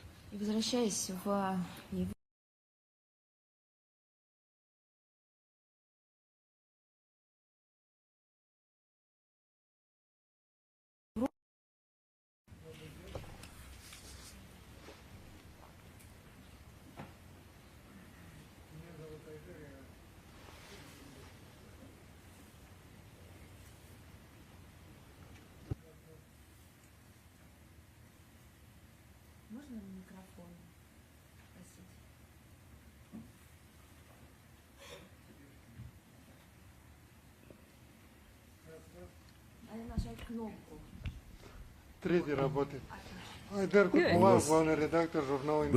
Editor-in-chief in the Eurasian, faster than some presidents. Industry Eurasia, Editor-in-Chief. Mr. Lavrov, my question is going to concern Asia, but Asia closer to us, former Soviet republics. Recently, I spent an entire month in Tashkent, Uzbekistan. I walked around the town and I saw an increased interest for the Russian business to Uzbekistan. Lots of tourists who come on their own to see Uzbekistan. My question is, what are the relations between us now? What interests of the industry are considered?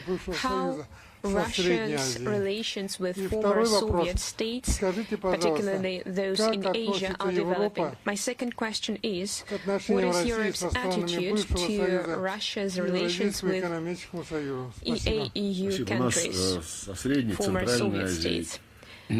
Central Asia is a region we are developing our relations with various of them, including the Intergovernmental Commission on Economic Cooperation, Military and Technical Cooperation, Humanitarian Cooperation. But there are also collective formats where we, along with our Central Asian colleagues, work actively. The CIS, the Commonwealth of the Independent States, Shanghai Cooperation Organization, SCO, the Eurasian Economic Union, EAEU, and naturally the Collective Security Treaty Organization, CSTO, where 3 Central Asian states, Kazakhstan, Kyrgyzstan and Tajikistan, are full-fledged members. But in the recent couple of years, we chose to develop an additional format of cooperation as well, 5+1, the Central Asian 5 plus Russia. Over these 2 years, we had a few meetings at the foreign minister level. All of our friends supported this format. And last fall, in Astana, on the sidelines of various events that took place there, the first ever summit between Russia and Central Asian countries took place at the presidential level. It culminated in the adoption of a document considering cooperation between our countries, covering key topics of the development of the region. Naturally, we are going to pursue this cooperation onwards. As for our other partners in Central Asia, there are more and more of them. And even before the current events, the interest, various key players showed interest to this region, including the EU, the US, Japan, India, China, Turkey, Iran, South Korea. Virtually all of these countries and entities enjoy 5+1 formats with Central Asia. According to the data we have at our disposal, I mean both the information from the media and our direct contacts with Central Asian partners, we can make a conclusion that not all of the partners of Central Asia are non-discriminatory regarding others. In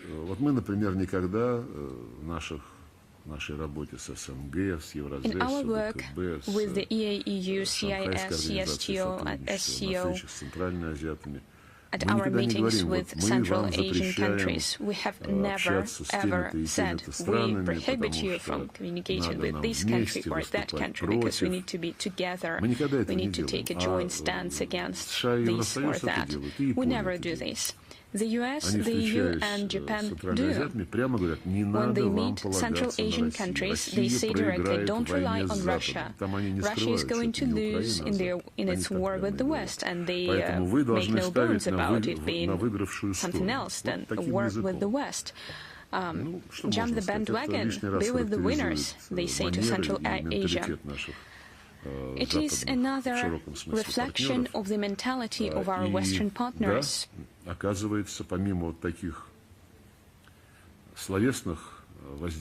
True enough, aside from these rhetorics, they also pressure them, they threaten them.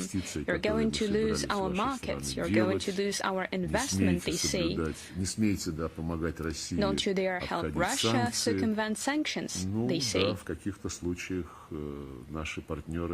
Well, in some cases, our partners in Central Asia and beyond need to consider the interests of companies that have projects in the entire world. And naturally, such a company will hardly agree to comply with sanctions fully, but there are countries that are ready to do that. And we do not insist on all economic operators in all of our friendly states make public statements against anti-Russian sanctions every day. For us, it will suffice if they simply will not join sanctions, and they haven't. And moreover, just like with our partners in other regions, we want to work with them. We want to search for new mechanisms and tools for cooperation that will be independent of caprice and wishes of our Western colleagues. The Italian media. ANSA, Italian News Agency. I apologize for asking my question in English, if you don't mind. Okay.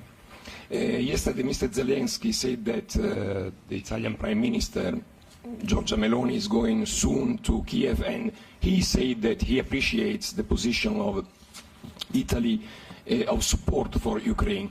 At the same time, the Italian Foreign Ministry, Mr. Tajani, said that Italy is strongly in favor of a diplomatic solution, also with the mediation of United Nations and China.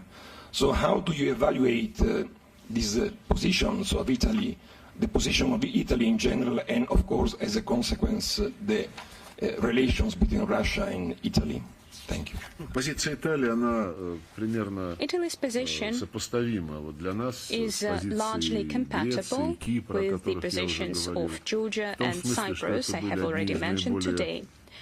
I mean that these were some of the most friendly countries to Russia in recent years. We had a number of joint events in culture, education.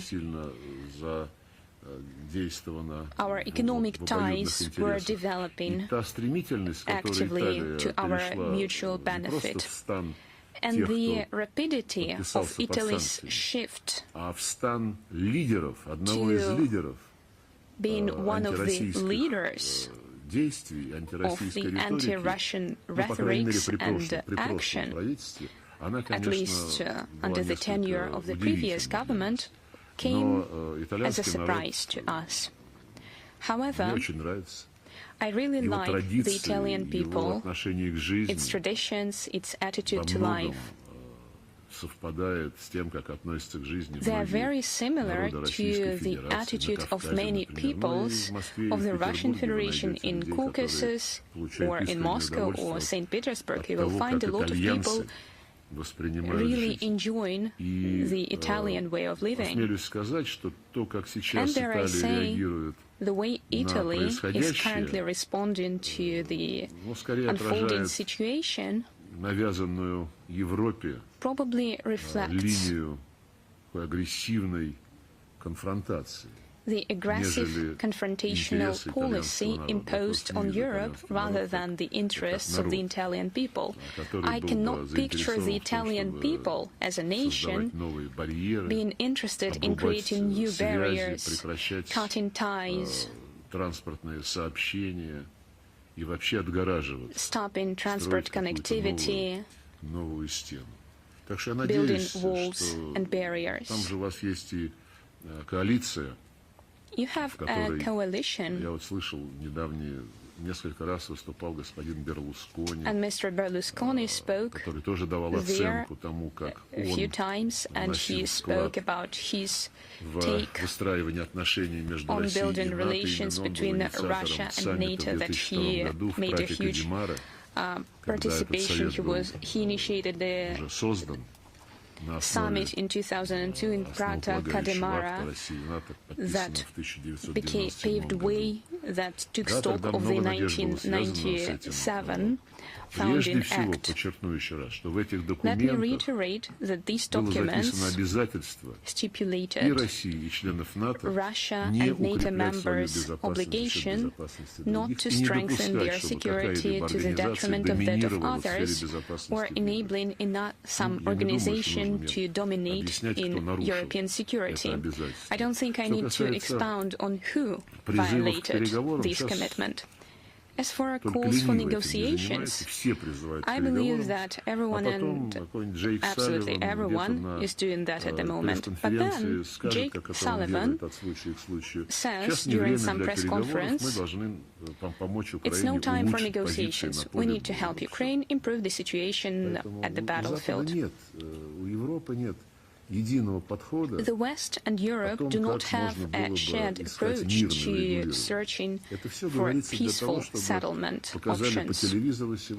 All of these speeches are to be broadcast on TV, to be printed in press. Someone wants peaceful settlement and Putin doesn't want it, and we understand. I feel jealousy on behalf of Prensa Latina when you spoke about sympathies to the Italian people. I believe the Cuban people have something to say as well. Good afternoon. Prensa Latina, German Feras. Minister, what's your take on the relations between Russia and Latin American countries at the moment? Our relations with Latin America are going on very well, just like with all developing regions of the world. We have created a ministerial mechanism for coordinating our approaches between the Russian Federation and CELAC, Community of Latin American countries and Caribbean countries.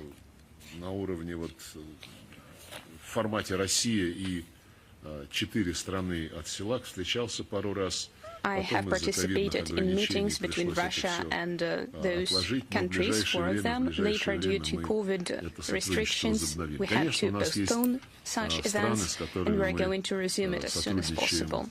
Naturally, there are countries that we have been enjoying cooperation with for a long time, and our ties are profound and probably more intense than those with other countries.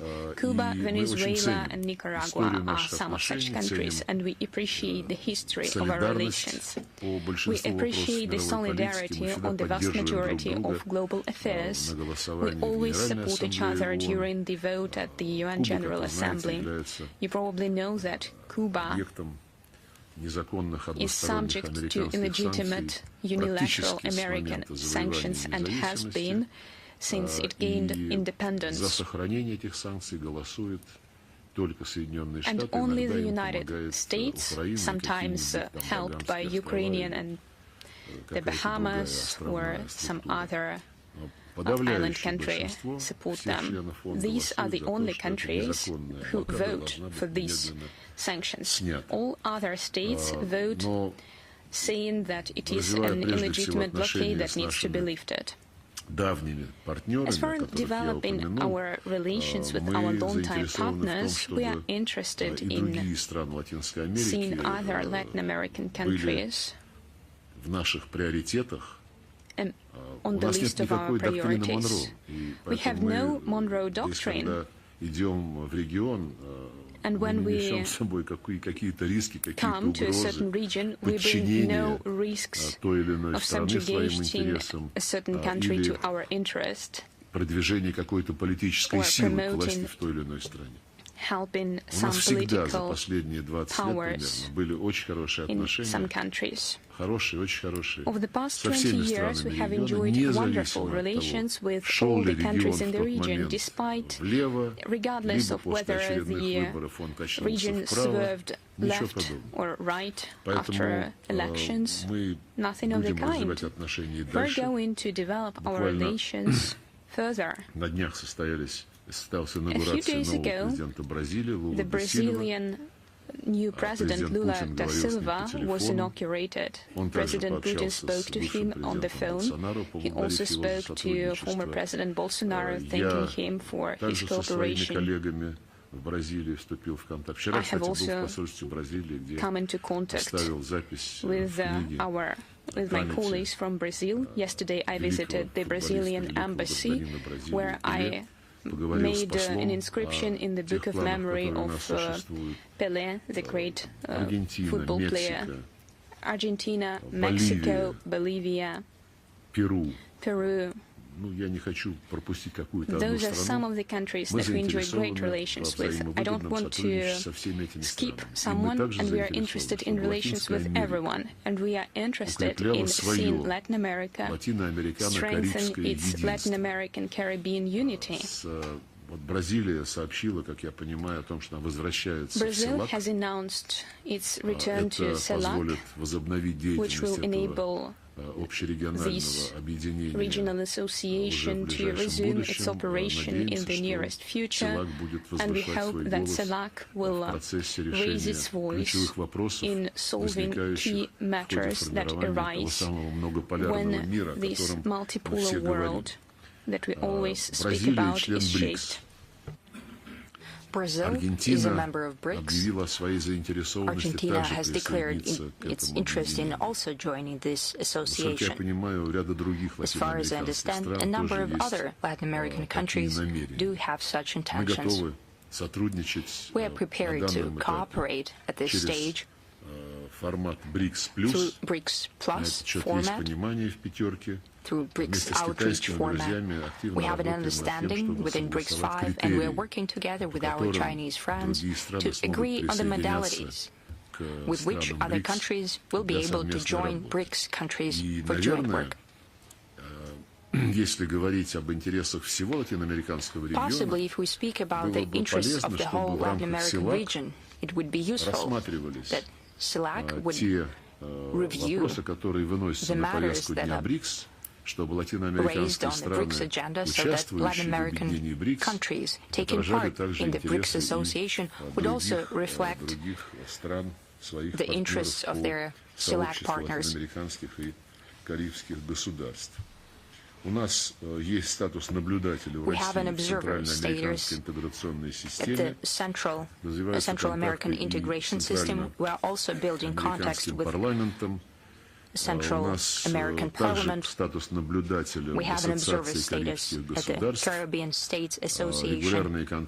We have regular contacts with Mercosur, with Andean community, with ALBA community.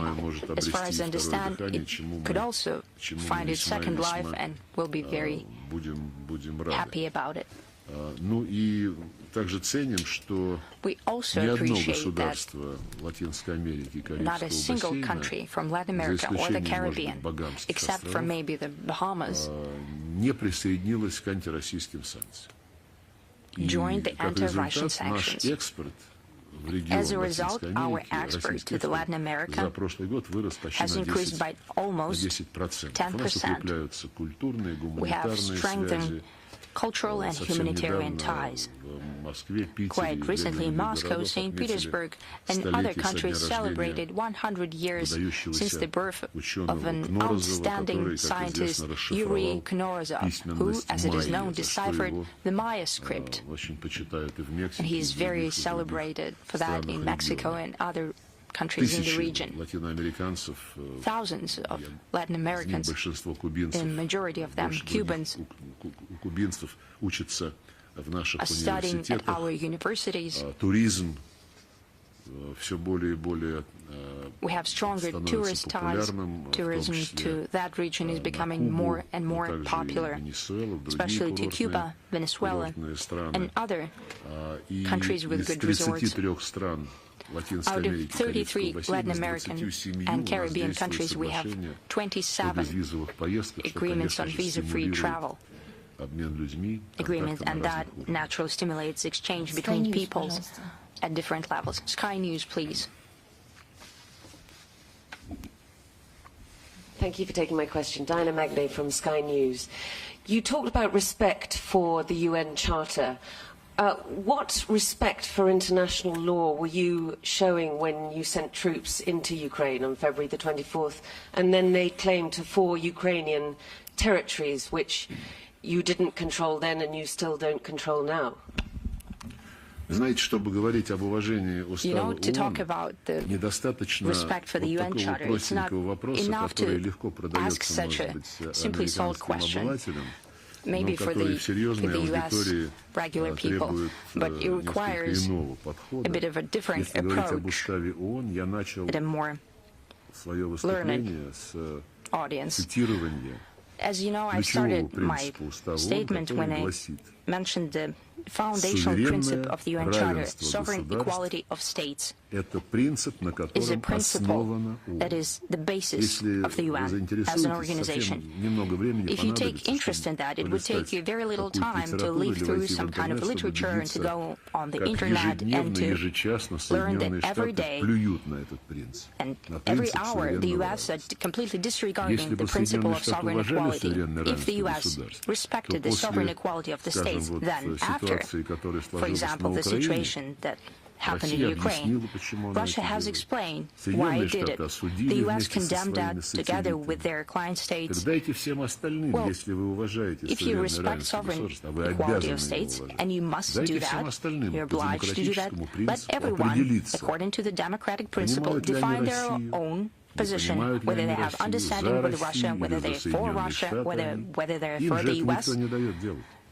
No one lets them do that. The United States, daily, through their multiple ambassadors and special representatives, are humiliating themselves, running around the world and demanding that everyone condemns Russia. Is that sovereign equality of states? They're blackmailing. If someone doesn't condemn Russia, don't forget that you have part of your assets at Manhattan Bank and your child studies at Stanford. They say that directly, and I think this is humiliating for a great power. Going back to the UN Charter. The UN Charter is rather short. If you have an interest in that, you can also read through. It says that the main thing is the sovereign equality of states, the principle of self-determination of peoples, as well as the principle of territorial integrity of the state. And these two principles, mentioned in the UN Charter at the same level, self-determination of peoples and territorial integrity of the state. From the very beginning of the founding of the UN, when the Charter was adopted and ratified, that these two principles were a matter of question, which has priority. A special procedure was set up. All UN member states, for several years, held lengthy discussions of this issue as well as other matters that have to do with the interpretation of the Charter. In 1970, the concept was born, and it still is in force. It was a declaration of the United Nations General Assembly about progressive principles of international law and relations between the countries. There was a special chapter dedicated to self-determination. And it is said in this chapter that this is a universal principle, that there is also a principle of respect for territorial integrity, and that everyone has to respect that principle. Of those states, and please listen carefully, those states whose governments observe the principle of self-determination and give representation to the interests of all peoples living on that territory. That means that according to the Charter, we respect the territorial integrity of those states whose governments represent the whole population, their whole population of the country. When in 2014 a coup d'etat happened in Ukraine, after Victoria Nuland fed the terrorists with cookies, and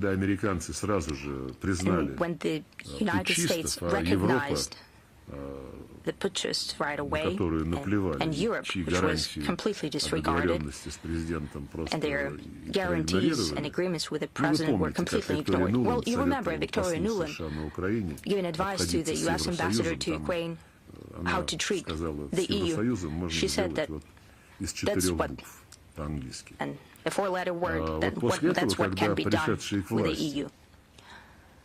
After that, those who came to power said that they will banish Russians from Crimea, And when Crimea and the east of Ukraine said that will not submit to those who illegally gained power through bloodshed and coup d'etat, a war was declared on them, and putschists started to fight against their own nation. 48 people were burned alive in Odessa at the Union's building. There are videos of that. It's available to everyone. You don't even need a tribunal to prosecute that. There are even the names of people who shot on the people who were trying to escape fire and jumped out of the windows. It's all made public. The Ukrainian authorities started a criminal persecution of those who were burned alive. And the world progressive public followed the U.S. rules and show no interest whatsoever to this situation. There were a lot of events that are actually a war crime.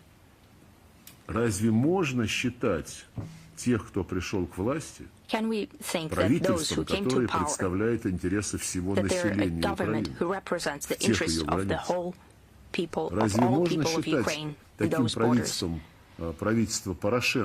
Poroshenko's government such a government?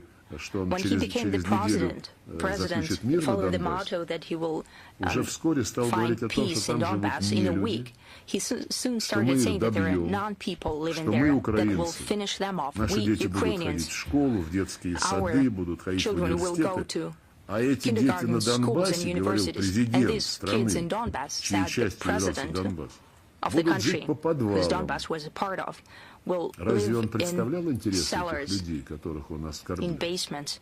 If you represent the interests of those people, if anyone has hopes that Zelensky acts in a different way, he also came into power as a president of peace.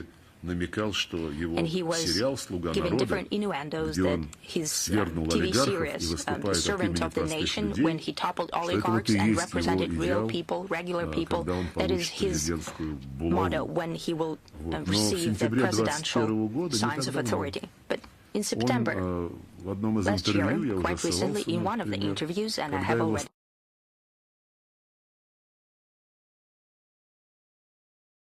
in Donbass, he saw that there are people, and there are specimens. And if someone in Ukraine feels a part of Russian culture, Russian language, and feels Russian, then for the benefit of this person, for the benefit of his children and grandchildren, he should move out to Russia. And now, if you tell me that this President Zelensky, with this position, represents the interests of the whole of the population of the Ukraine that he wants to see in the borders of 1999, then I guess it makes no sense to continue this conversation. I think that this is the only interpretation that is recognized by the International Court of Justice about the relation between the right to self-determination and respect for territorial integrity. Naturally, I would like to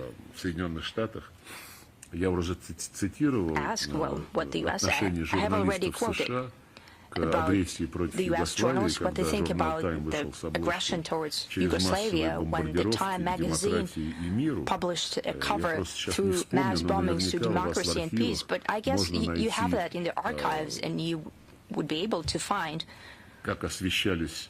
what coverage was given to the war against Iraq, the war against Libya, the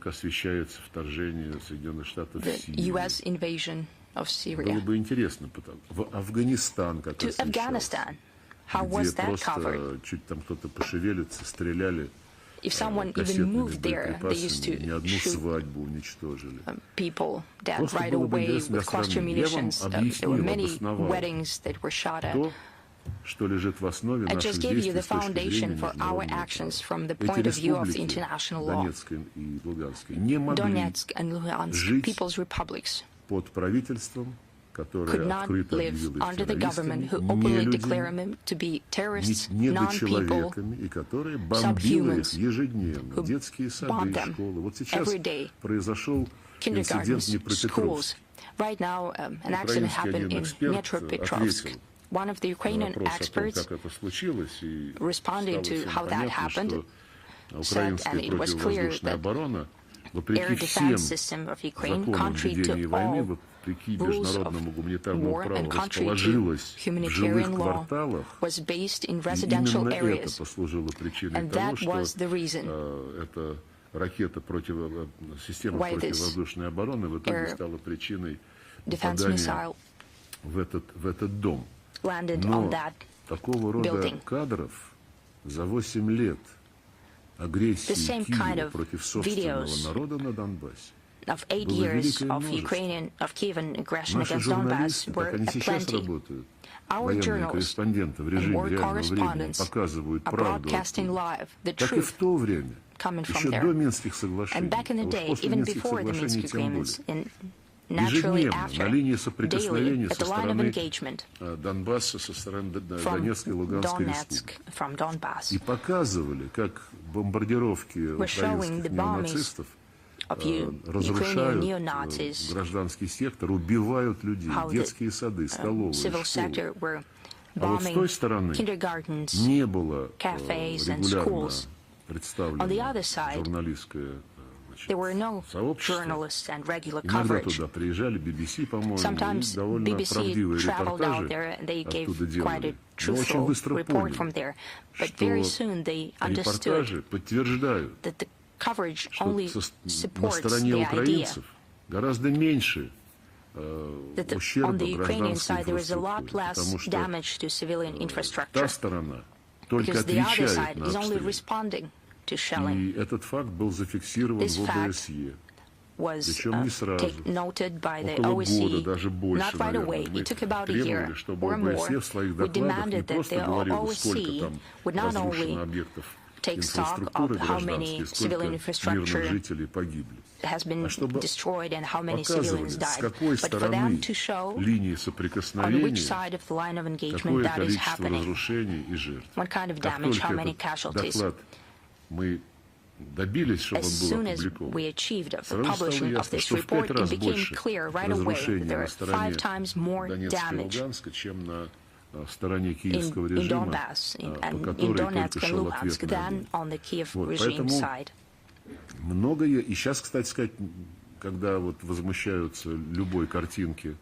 Right now, when there is a major outcry about any kind of picture which shows damage to the Ukrainian regime, the same people who kept silent for the long 8 years,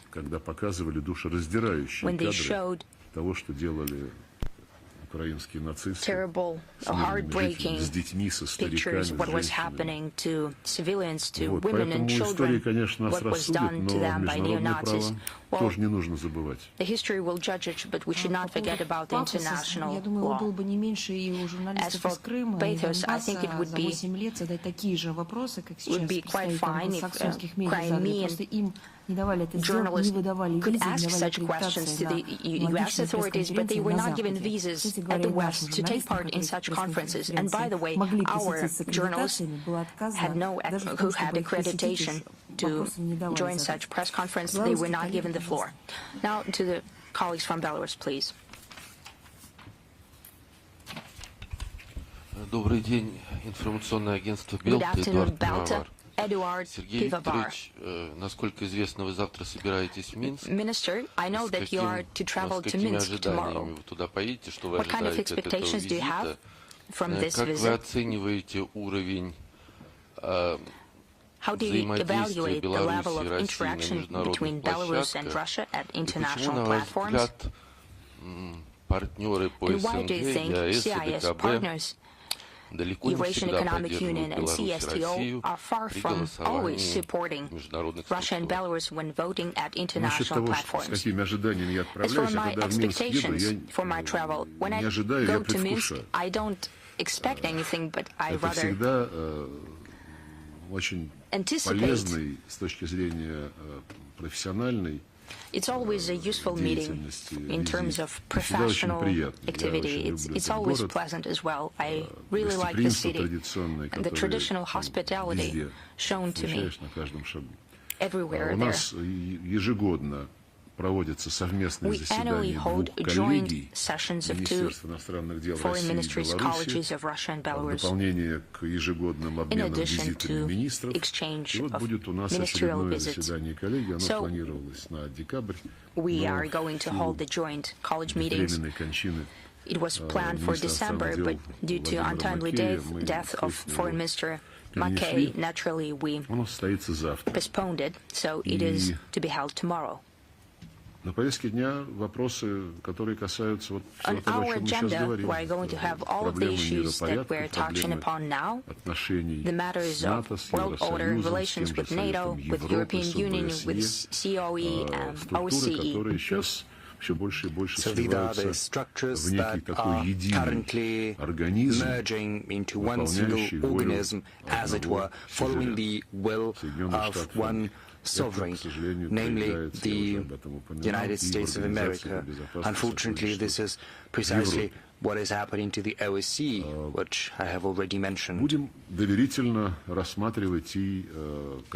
an atmosphere of trust, we are going to have a look at concrete avenues of our diplomatic activities. We will have a look at the resolution submitted for endorsement at the UN. We're also going to talk how to coordinate better our foreign policy at the CIS and at the CSTO in particular, because the STO is more advanced in terms of integration. We have joint plans for forein political activities. They take the form of draft joint statements prepared at the CSTO and to a lesser extent at the CIS, and sometimes it's quite difficult to achieve agreement because the CSTO countries, our partners in the CSTO, have some problems that pop up in their relations with the West due to the pressure coming from the West.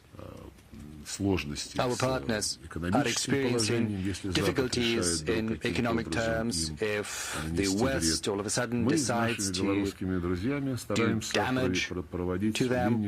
We're trying to stick to a very simple approach in these relations. We are in favor of a multi-vector policy. No one wants to slap any artificial restrictions on ties with other partners, with the understanding that these relations should not be a relationship between someone who leads and someone who is being led.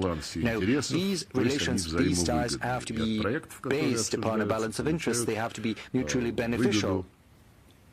So both sides, or several sides, if there are more than two, should stand to benefit. And if you look at the trade and investment, as well as other kinds of ties, cultural, educational ties within the CSTO, you can see that they are far more pronounced, far more developed than what the West is doing in the post-Soviet space. Yes, sometimes there are cases when Russia and Belarus, maybe some other country, one country or two countries from the CSTO, vote in solidarity, whereas others decide to abstain. This happens, but, we do not have a strict discipline, whereas in NATO, if you deviate but a little from the common course, what happens. If you see countries who speak against how violently, how aggressively NATO is acting, and the Ukrainian crisis, how uninventive it is, how unoriginal, sometimes criticism does come through, but when the vote happens, almost everyone follows the orders.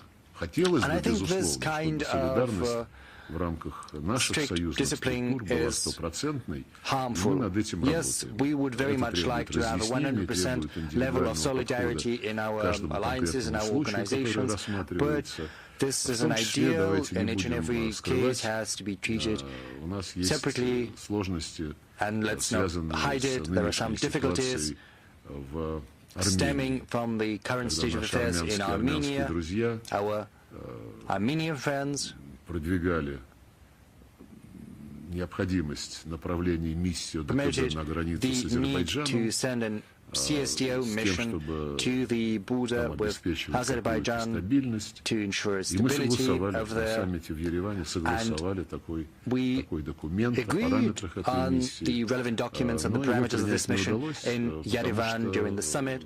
But unfortunately, this agreement was not adopted because the Armenian colleagues insisted that strict condemnation against Azerbaijan had to be included in the document. But we explained if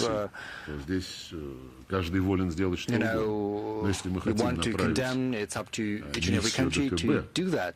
But if you want to send a CSTO mission, this should not be contingent on some external statements, especially harsh ones, and we still feel the need to send a CSTO mission to the border between Armenia and Azerbaijan.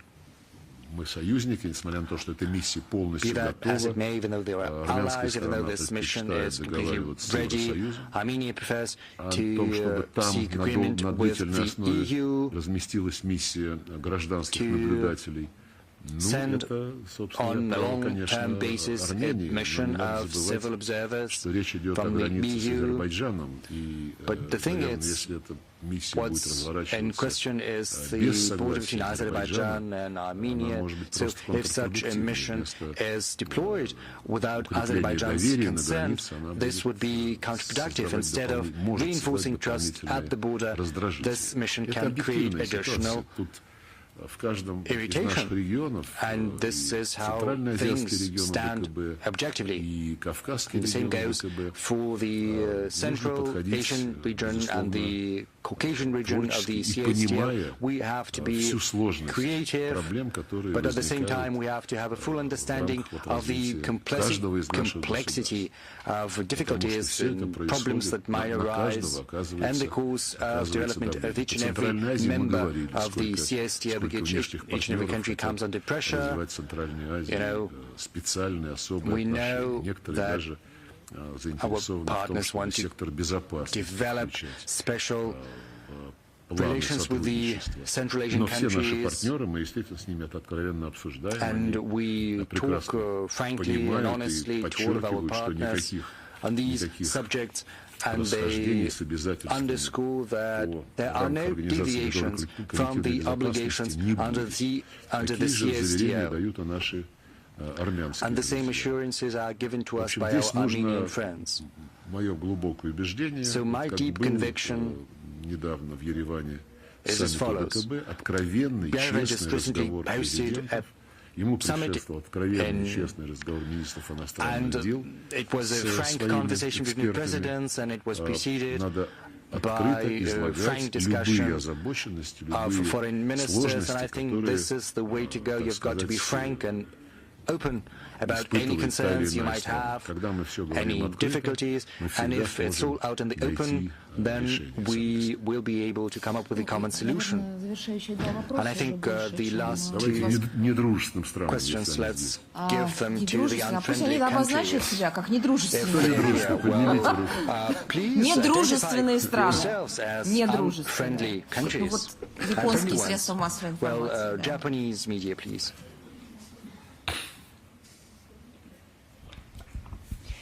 Добрый день, уважаемые коллеги. Японское информационное агентство DigiPress. Геворгян Мэри. Сергей Викторович, скажите, пожалуйста, вы многократно упоминали Японию в свете ее милитаризации. Скажите, пожалуйста, как наращивание военного потенциала влияет на взаимодействие России и Японии, если вообще можно сейчас говорить о существовании каналов взаимодействия и сотрудничества России и Японии. Также в ноябре пост российского посла в Японии покинул Михаил Юрьевич Галузин. Скажите, пожалуйста, готовится ли замена? И если позволите, как армянка не могу пройти мимо проблемы вокруг Лачинского коридора, скажите, пожалуйста, на каком этапе находится регулирование данного вопроса? Спасибо.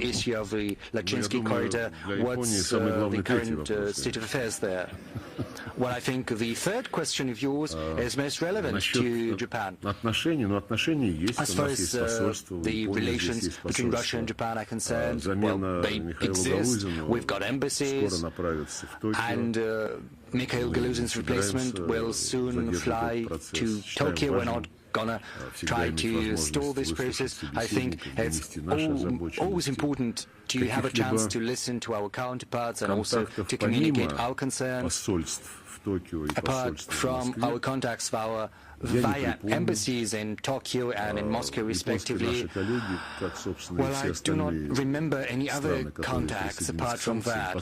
Tokyo, of its own volition, has joined sanctions, and on their own initiative, they have frozen contacts and has been coming up with arrogant statements, sometimes belligerent statements. Yes, we listen to that, and just as is the case with NATO's expansion in the north of Europe, we will draw the necessary conclusions in terms of the need to ensure our security in the proximity of the Japanese islands. I think I'm missing some aspect of your first question.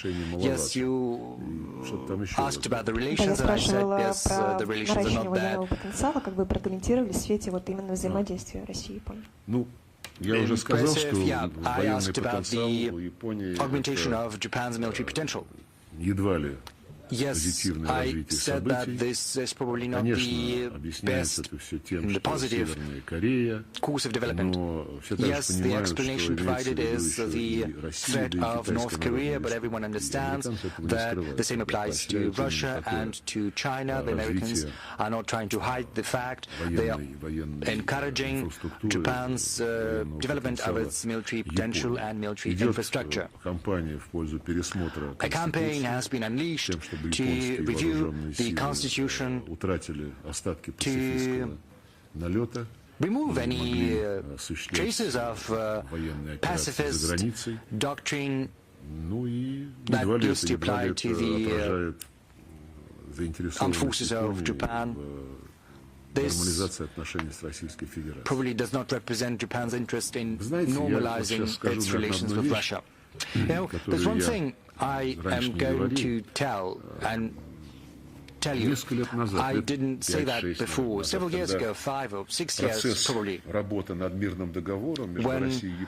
the peace treaty between Russia and Japan was in the works, it was at an active stage. Our president and the Prime Minister of Japan met and they looked at potential formulas, potential wording in the breaks between these meetings. Our experts and professionals and diplomats were working on a treaty.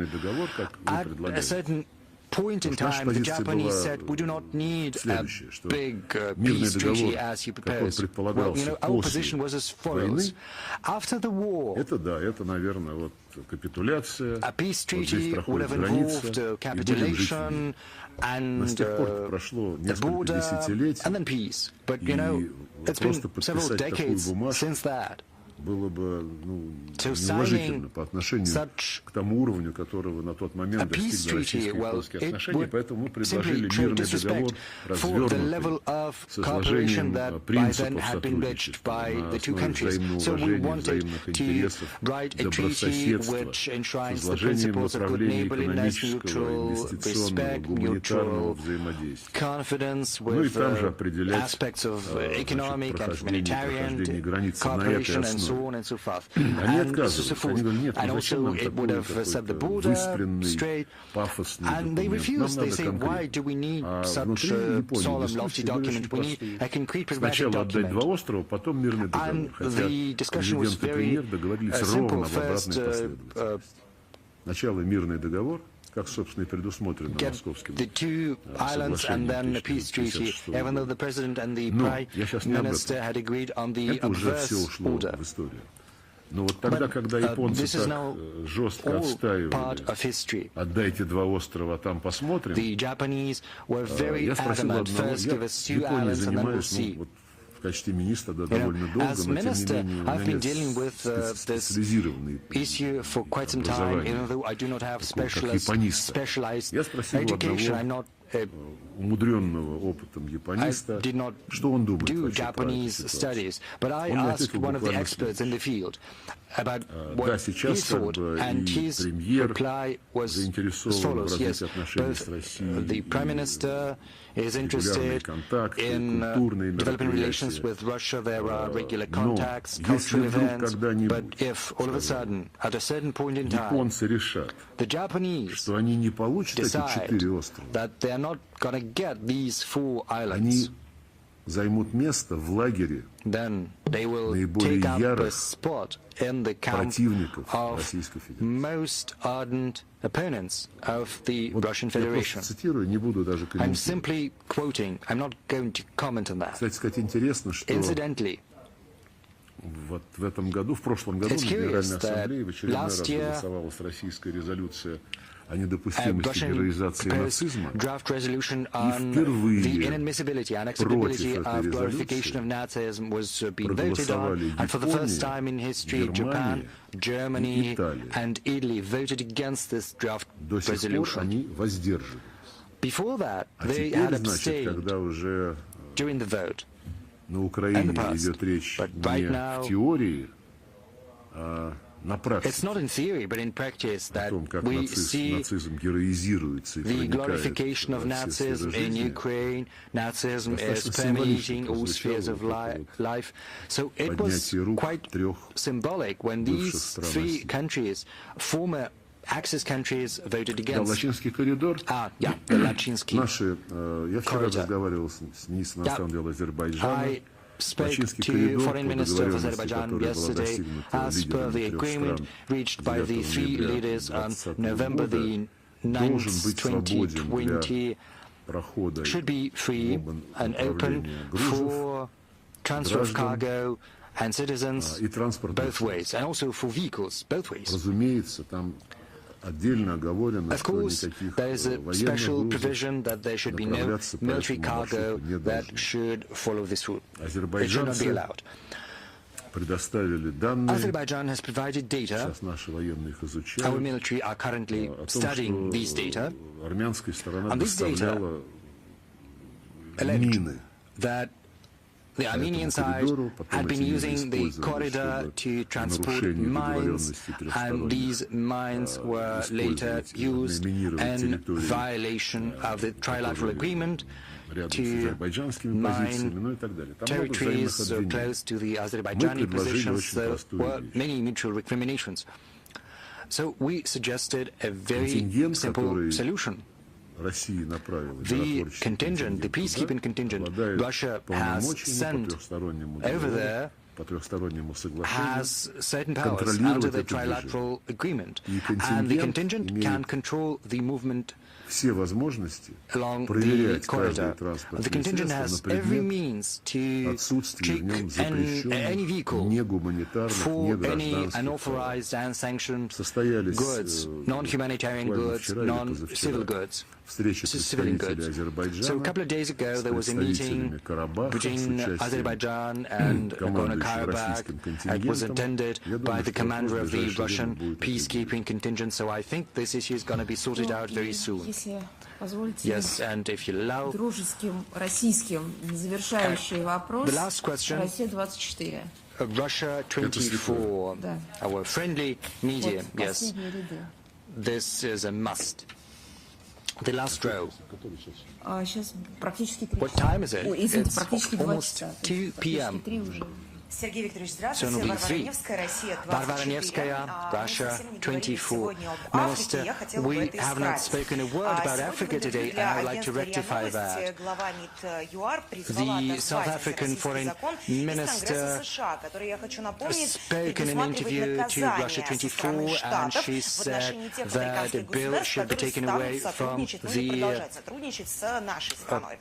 Congress, U.S. Congress, and this bill sets forth punishment against countries that still cooperate with Russia. In this interview, South Africa has been speaking about the inadmissibility of sanctions and mutual cooperation. So what do you think about this bill in the U.S. Congress and what is possible impact on Russia's cooperation with South Africa and African countries? Well, my assessment is precisely that given by Madam Minister as far as for its potential influence on our relations with Africa. I think you can infer the answer from her interview. I do not think that every country can communicate as clearly its position through its official dignitaries. Sometimes, of course, personal characteristics come into play. Sometimes our African partners, African counterparts, are not as categoric in what they say, but I'm confident that at the back of their mind, even those who do not comment similar American provocations still are deeply convinced that this bill is deleterious, first and foremost, to Africans, because they are not perceived as equal partners. This is colonial paradigm par excellence. Second, you probably remember Mike Pompeo, former Secretary of State of the U.S., touring Africa, and during public events, including meetings and press conferences, he would urge everyone to stop trading with Russia and China because Russia and China were doing this to serve their own interests, damaging African interests. And America, Pompeo said, trades with Africa exclusively to help Africans. This trickery can only be perceived as such anywhere in the world, including in Africa. You probably know that this year we are going to hold another Russia-Africa summit in late July in St. Petersburg. For that summit, we are preparing a number of events, including a business forum. We are preparing documents on fine-tuning our interaction mechanisms to the new conditions that involve sanctions and various other affairs that you have mentioned, new investment and trade cooperation tools, logistic chains, payments. We are shifting to settlements in national currencies. It is not a quick process, but it is ongoing. Dear colleagues, I regret that I have not been able to answer all of your questions. It's been 3 hours. 18 questions have been answered while we are not breaking any records. Thank you.